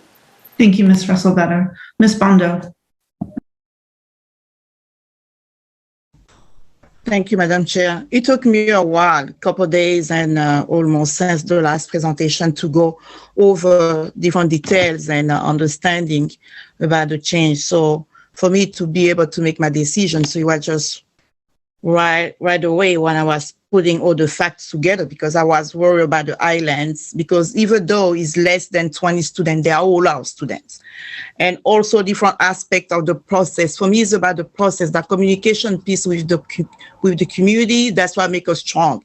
And I can emphasize what Ms. Thompson just mentioned about the policy that we just approved on the discipline policy. Why successful it was, because we have the stakeholder coming for almost 1 year to make sure that the voice can be heard and building the amazing policy that we just voted earlier. So, and I think the processes that we're making now, for me, the way I want to support is the middle ground for us to move to more bigger conversation with the community and stakeholders for the next change coming forward for next year. So just those accommodations that I see happening for the island, and I think we can improve the before and after school program. And the pre-K is a lot of challenge than the family we face. And I think what we have learned from the pandemic is about how we communicate with parents, how we make sure that what we decide before to come to the board, we're making a more larger conversation where we have enough survey and insight and input, whatever challenges will be, but at least we bringing everybody to the process. So I think with the resolution, that's going to move us forward for a bigger change than we want to see happening. Thank you so much. Thank you so much, Ms. Bondo. Would anyone else? I see a hand up. Ms. Trevorrow. I saw a hand, but not of whose it was. Please go ahead, Ms. Trevorrow. I am going to support this motion. A couple of things come to mind. I was around in 2015, the last time this kind of came up, and this time around feels quite a bit different. At that time, we pretty much universally heard push back against changing start and end times. And I think what's different this time is that it is a more incremental change, and that we did just go through a big change with the pandemic. So the feedback I think that we've gotten is much more mixed, and there is some substantial support for this change. I think my thinking on it is much like Member Burke's. There's not sort of a perfect solution before us. And in that case, I think the best thing to do is to be guided by best practice. And the best practice is clear. It seems to be the one thing that everybody agrees on. And I think that this gets us one step closer. So I will be supporting this evening. Thank you. Thank you, Ms. Trevorrow. Ms. Thompson. Thank you, Madam Chair, and I'll be really brief for me. I'll just say that I'm going to vote against it because I believe truly that we haven't done the outreach or the education of why. And so I think that always comes back to bite us. And so I hope that that's not the case, that people will see the way we're headed. But I'm not overly thrilled as to how this has all happened. So that's why I'll be voting against it. I also, after this vote, I have to step off for 10 or 15 minutes, but Mr. Burke will represent the resolution that he and I and the superintendent worked on. So just wanted to let you know that as well. Thank you. Thank you, Ms. Thompson. Is there any other board discussion on the motion, which is the superintendent's proposal? Okay, I see none. I will say that I really appreciate how much I hear board members talk about how they've grappled with this issue, acknowledging being unsatisfied with where it looks like we will land tonight, but doing the best we can given the circumstances we're in. So I will say that no, this policy isn't ideal. We're getting only part way, and we haven't had the robust public process that I think many of us know is really critical. And I just want to again appreciate board members being willing to make the best out of the situation we're in. If we hadn't been living through COVID, we would have had the opportunity to have more public engagement, and perhaps we'd have a different policy proposal in front of us. So really just want to recognize that and appreciate it. And I will support this motion tonight. I think it's critically important that we build on the progress we've made with middle school and high school start times during the pandemic, and I'm happy to see this move forward. I do think as we move forward, it might behoove us to think about middle and just understanding the complexities. Some of we've heard about, many of which we've heard about tonight, but some of which we're just starting to, I think, understand, and that we'll understand much better when we go through a more robust public process. But we might want to start to think about middle school and high school start times differently and decouple them. And perhaps we might have more success moving middle school start times later, but being more modest in what we're able to do, given many of the challenges raised in terms of high school start times. And that might be a good ground to get to. With that, we are going to go ahead and call the issue to vote. So by roll call vote, please indicate whether you are in favor of the superintendent's proposal for school year 2021-2022 start times. Mr. Superintendent, will you please call the roll? Yes, Madam Chair. Ms. Bondo? Yes. Mr. Burke? Yes. Mr. Irish? No. Mr. Rodriguez? Yes. Ms. Russell Bader? Yes. Ms. Thompson? No. Mr. Varro? Yes. Mr. Youssef? Yes. Ms. Boxer McCumber? Yes. Ms. Chung? Yes. Ms. Yangala? Yes. And Chair Figdor? Yes. So the motion passes by a vote of 7-2 with the students voting with the majority. And now we are on to consideration and action to approve a resolution affirming the Portland School Board's commitment to making secondary school start times consistent with the scientific adolescent sleep knowledge bases for the school year 2022 to 2023. Is there a motion? Ms. Thompson, seconded by Mr. Burke. Mr. Burke, would you like to speak to the motion? Yes, thank you. After the schedule that we just voted on, the daily schedule we just voted on was brought forward, it was noted clearly that it wasn't only meant to be a one-year fix and that we would work to get to a more ideal schedule for the school year 2022.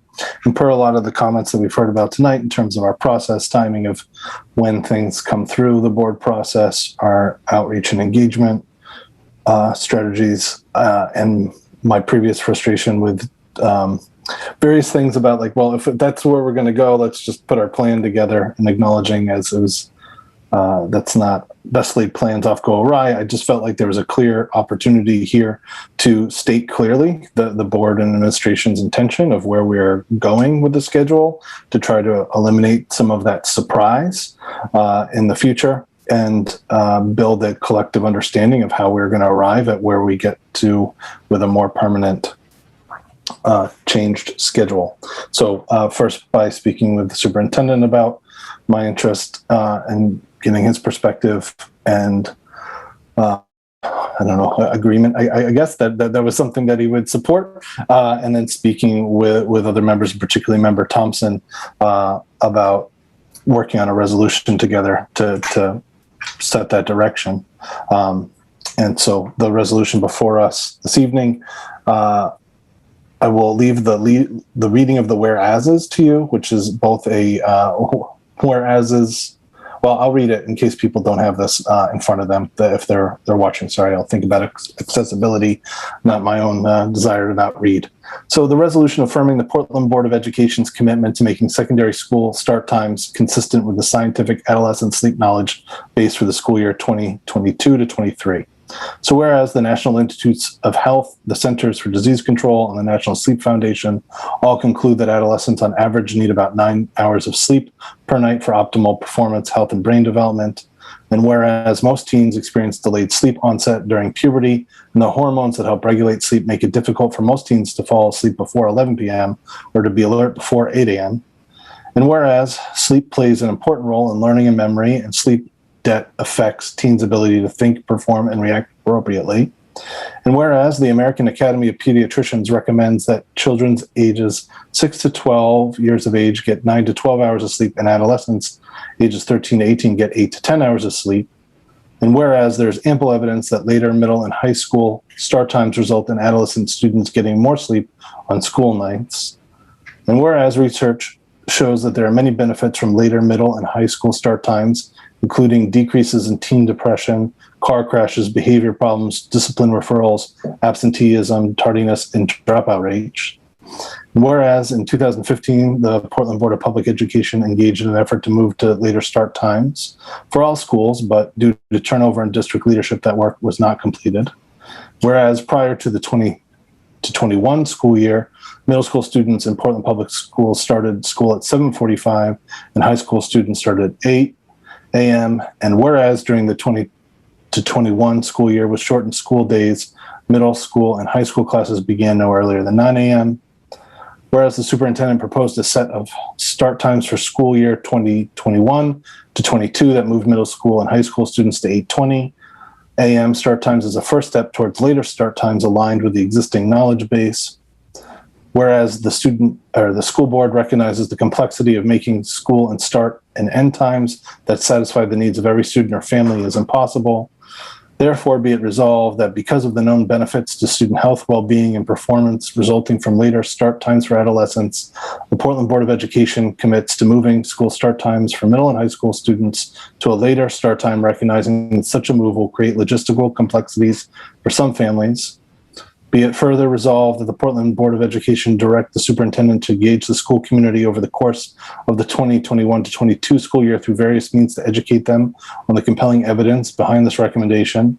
And be it further resolved that the Board of Public Education direct the superintendent to present the board with options to move the school start times for middle and high school students no earlier than 8:30 a.m. with full consideration of the implications for all levels of schooling, and that includes plans for transportation, co-curricular activities, work, and childcare of the various options, along with the financial implications for each option prior to the adoption of a school calendar in April 2022 for the 2022 to 23 school year.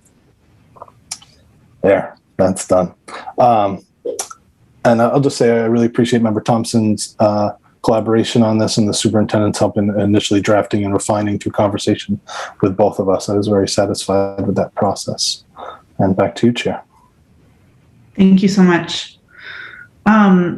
Next is questions. However, Ms. Bondo and I have what I believe is perhaps a friendly amendment, Mr. Burke. And I'm wondering if I could go through that now or if you want to take questions first. I have no preference in the order. Okay. The friendly amendment is twofold, and I'm cutting and pasting the text into the chat for both panelists and attendees.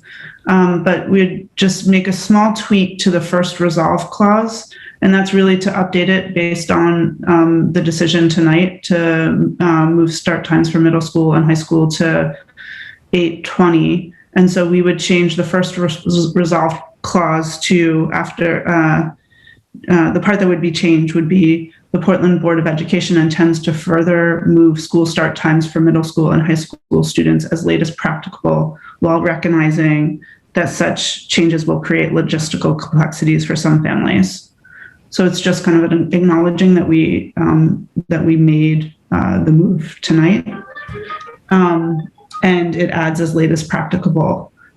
Again, I don't think that's different than what you're saying, but it maybe is a little bit more explicit that ideally we go as late, but we're still considering all the different all the different complexities that come with moving start times.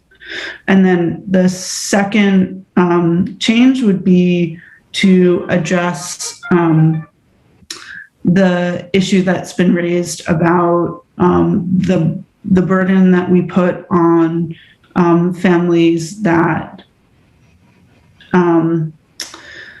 have elementary school students and staff in the earliest tier. This what now will be the 740 tier, and that I'm sorry, my daughter's texting me. I can't do anything about it. So we would just acknowledge that as part of the options that the superintendent is bringing, we would specify that we want to look at moving start times for all of our schools to no earlier than 8 a.m. So it's just adding that component and being explicit about it. Yeah, I'm agreeable to both of those things. I see the superintendent's off mute, and we've had a previous conversation about one of those amendments. I don't know if he wants to speak to that now. Thank you, Mr. Burke. Mr. Superintendent? Yeah, gladly. Mr. Burke and I discussed the possibility of the 8 o'clock. I understand the, I understand the intent behind it and support it as well. I am, it is more limiting to being able to look for our options. If we must start at 8 and we wind up having to keep 3 tiers, it pushes our high school start time to closer to 9:30, which for all of the reasons that you know, and I don't need to tell you, just makes it that much more problematic. So I asked, in our discussion with Mr. Burke, I asked not to have my hands tied that way. And so that's why I opposed it then. And I absolutely understand that, and I wouldn't want to tie your hands, but the intention was just to include it as an option and look at it as one of the variables. And I do think that that's how we wrote it here, but I'm certainly open to making further changes. So we're not limiting any of what you bring to the board. We're not precluding you bringing options that include an earlier start time than 8 for elementary schools, but we are having the possibility that school starts no earlier than 8 as a possibility, as an option.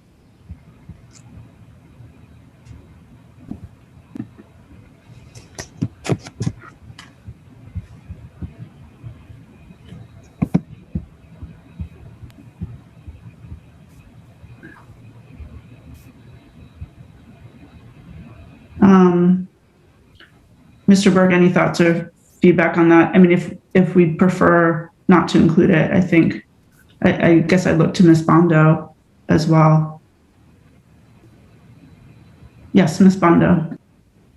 I didn't know if the superintendent was talking, so I didn't want to raise my hand. So I think what we come out with Madam Chair is that when I look at the process of our communication, what we want to achieve, and then I think the fairness of the process is that in the resolution, is kind of option to move the option for all the elementary school to start almost at the same time. So we look at mostly for the years to come. So at least we don't lock them to that tier on 7:45, but we can have an option at least to move all of them at 8 a.m., at least no earlier than 8. If I may, I think the wordsmithing is that there needs to be with options for start times for elementary school students no earlier than 8 a.m. or something to that effect, to address what the superintendent said. That would allow him to perhaps also show us an option with, a 7:55. So he wouldn't be out of line with the resolution, but it would understand our desire for that to be a part of the options. Madam Chair, can you add those lines? Yes, I'm trying to type. All right, thank you. And I look to the superintendent to confirm or debate my wordsmithing there. I'm not sure that I've fully captured it, so I know that Chair Figdor is working on that. I guess the only thing that I wanted to it's more of a procedural thing, that if this is a friendly set of amendments, then, that it will require both Ms. Thompson, who moved, and Mr. Burke to agree that those are friendly amendments. Otherwise we'll need to go through a whole sort of process of questions and comments and things along those lines. And again, I've said everything that I was going to say about, my preference, and I absolutely, for whatever it's worth, will guarantee that, one of the things that we look at is a later start time that is, for all students. But, I just, if we can't do an 8 o'clock, we're going to give you a 7:50. So, and then you can just reject it. Okay. Ms. Bondo, did you have further comments or questions? No, I'm good. I'm good. I'm sorry. I just need to lower my hand. I'm sorry. Yes, I'm good. Thank you. And then I guess I will try and get in touch with Ms. Thompson. I guess I want to look to Mr. Burke and to Ms. Bondo about whether we want to keep in that change to the third resolve clause about with regard to elementary school. I hear the superintendent, and I frankly can go either way. So I look to the two of you to see if you want to include that in the friendly amendment.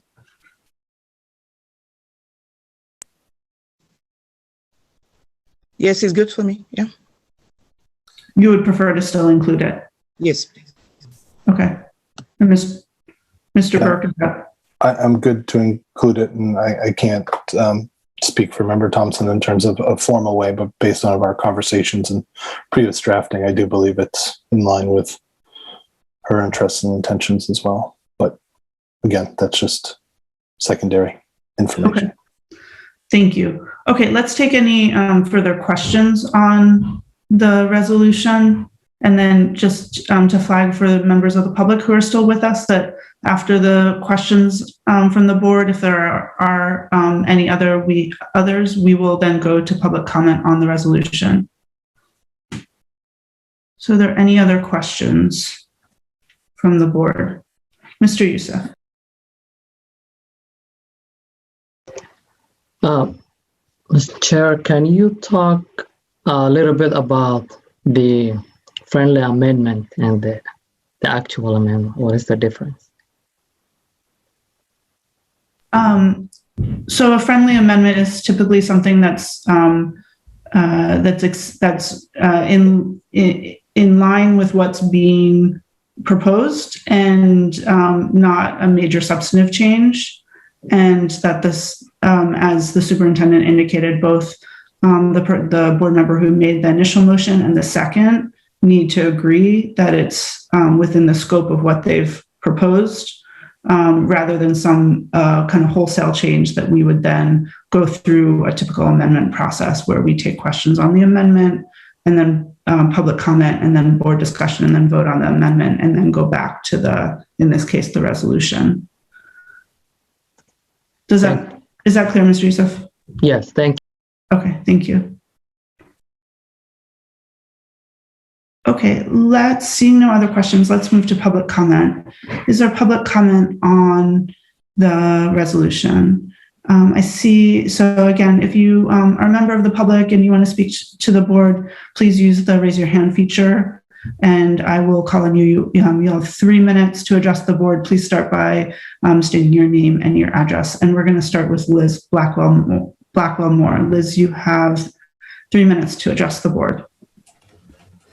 Hello all, this is Liz Blackwell-Moore. I live on Old Birch Lane in Portland, and I just will make a few brief comments. I just wanted to thank Member Burke and Member Thompson for bringing this amendment or this resolution forward, because I think it's really important to actually really do the work of public engagement. I think that is how we can get to policy that really works for everybody and that you can work out some of the unintended consequences ahead of time.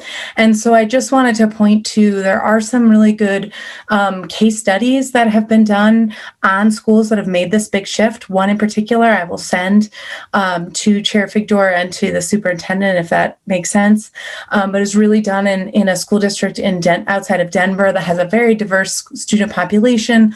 And they have a great example of the community engagement that they did that I think could be helpful.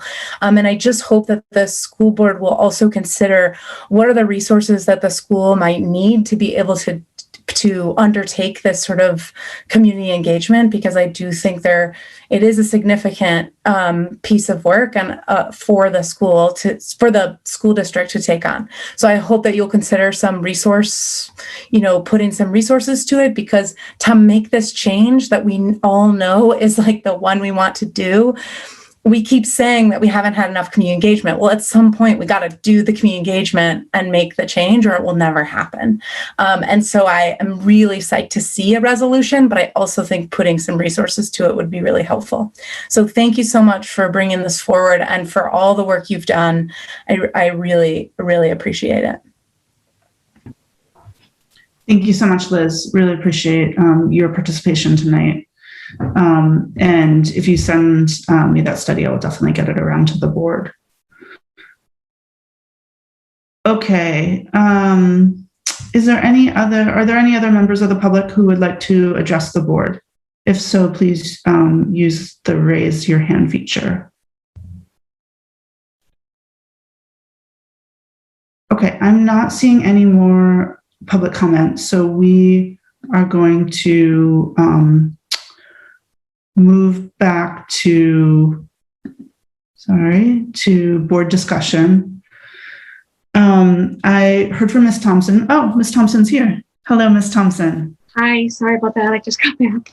No problem. So, Ms. Thompson, there are two friendly amendments to your resolution. The first, I'm putting them into the chat right now. The first is to change the first resolve clause, and I'll just read the change to: the Portland Board of Education intends to further move school start times for middle and high school students as late as is practicable, while recognizing, and then it keeps the rest, that such changes will create logistical complexities for some families. So what this does is just acknowledge that we've made a change tonight, and it adds as late as practicable, which is just noting that we want it to be late because that's what the science says, but we also have a lot of other considerations that we have to work in. And the second change, which we've talked a little bit more about because we don't want it to limit the options that the superintendent brings us, is I'm going to just type into the chat. So it just adds in the third resolve clause that we also want to consider options that look at starting elementary school no earlier than 8. Not that those are the only options that the superintendent is able to bring to us, but that we consider that as an option. Not that the science, from my standpoint, not that the science is there in terms of elementary school students, but acknowledging that it places a burden on staff and parents to have that very early start time, and logistical challenges and more. Could I ask what my co-author felt? Yeah, I felt like these were in line with conversations that we had in the spirit that we had, and we discussed what Chair Figdor just mentioned in terms of the considerations around superintendent's options. And you and I had brought forward the idea of including 8 a.m. previously for elementary schools and decided not to per that conversation. But I think with the wordsmithing done here tonight, it allows the expression or the intention to be expressed more explicitly while leaving that little bit of flexibility that the superintendent will likely need as he develops options for us to review. Okay. It sounds like it doesn't change the intent, and to your point, we're trying to get there. Okay. Thank you very much. Thank you, Ms. Thompson. And the superintendent has circulated the text of the revised resolution, and I'm just putting it in the chat if anyone wants to see the full text, and my apologies for reading just the fragments of it. So is there board discussion? So Ms. Thompson, we've gone to public comment. We'd had questions, gone to public comment. Now we're back at board discussion. So is there board discussion on the resolution?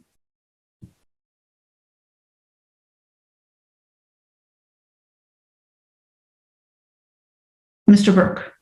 I just want to flag, I don't see in the revised version the words that you put in chat.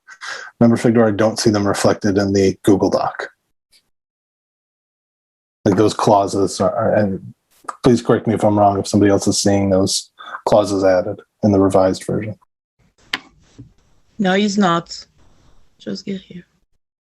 It's possible that I went to the wrong link, and if so, I apologize. I'm going to try again. I had the initial one open on my computer, so. Yeah, please use the one. I actually put that in just a little bit further up, so you would be able to get it there.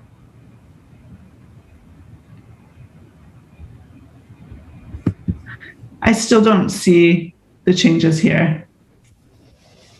But I'm looking at them, and so it's possible that the changes are like cached in the let me PDF. share my screen. Okay.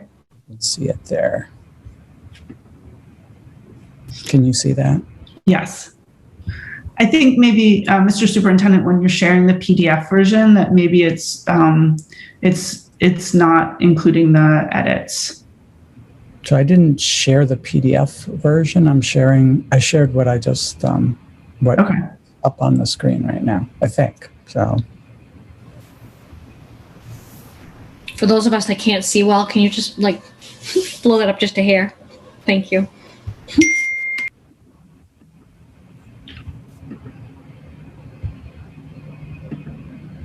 Okay, so as board members are looking at this, is there any additional board discussion?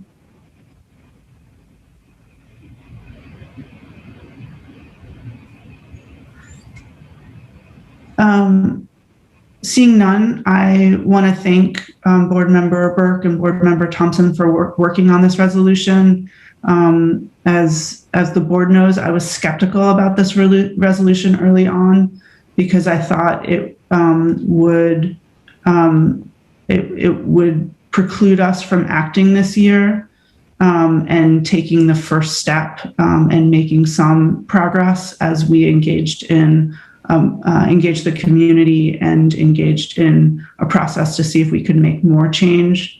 But I am really appreciative of this work, and thank you for bearing with me through my skepticism. And I intend to support this resolution tonight. So I agree with Ms. Blackwell-Moore that we have the opportunity now to learn from what other districts have done. It is very hard to make start time changes because it affects all of our families and in a multitude of ways. And I think we can learn from how other districts have successfully engaged their communities to make changes that align our start times with the science on adolescent development. So I look forward to that process and to that community engagement. And I appreciate the work that Mr. Burke and Ms. Thompson have put into this resolution, along with Mr. Superintendent as well. Thank you, Mr. Superintendent.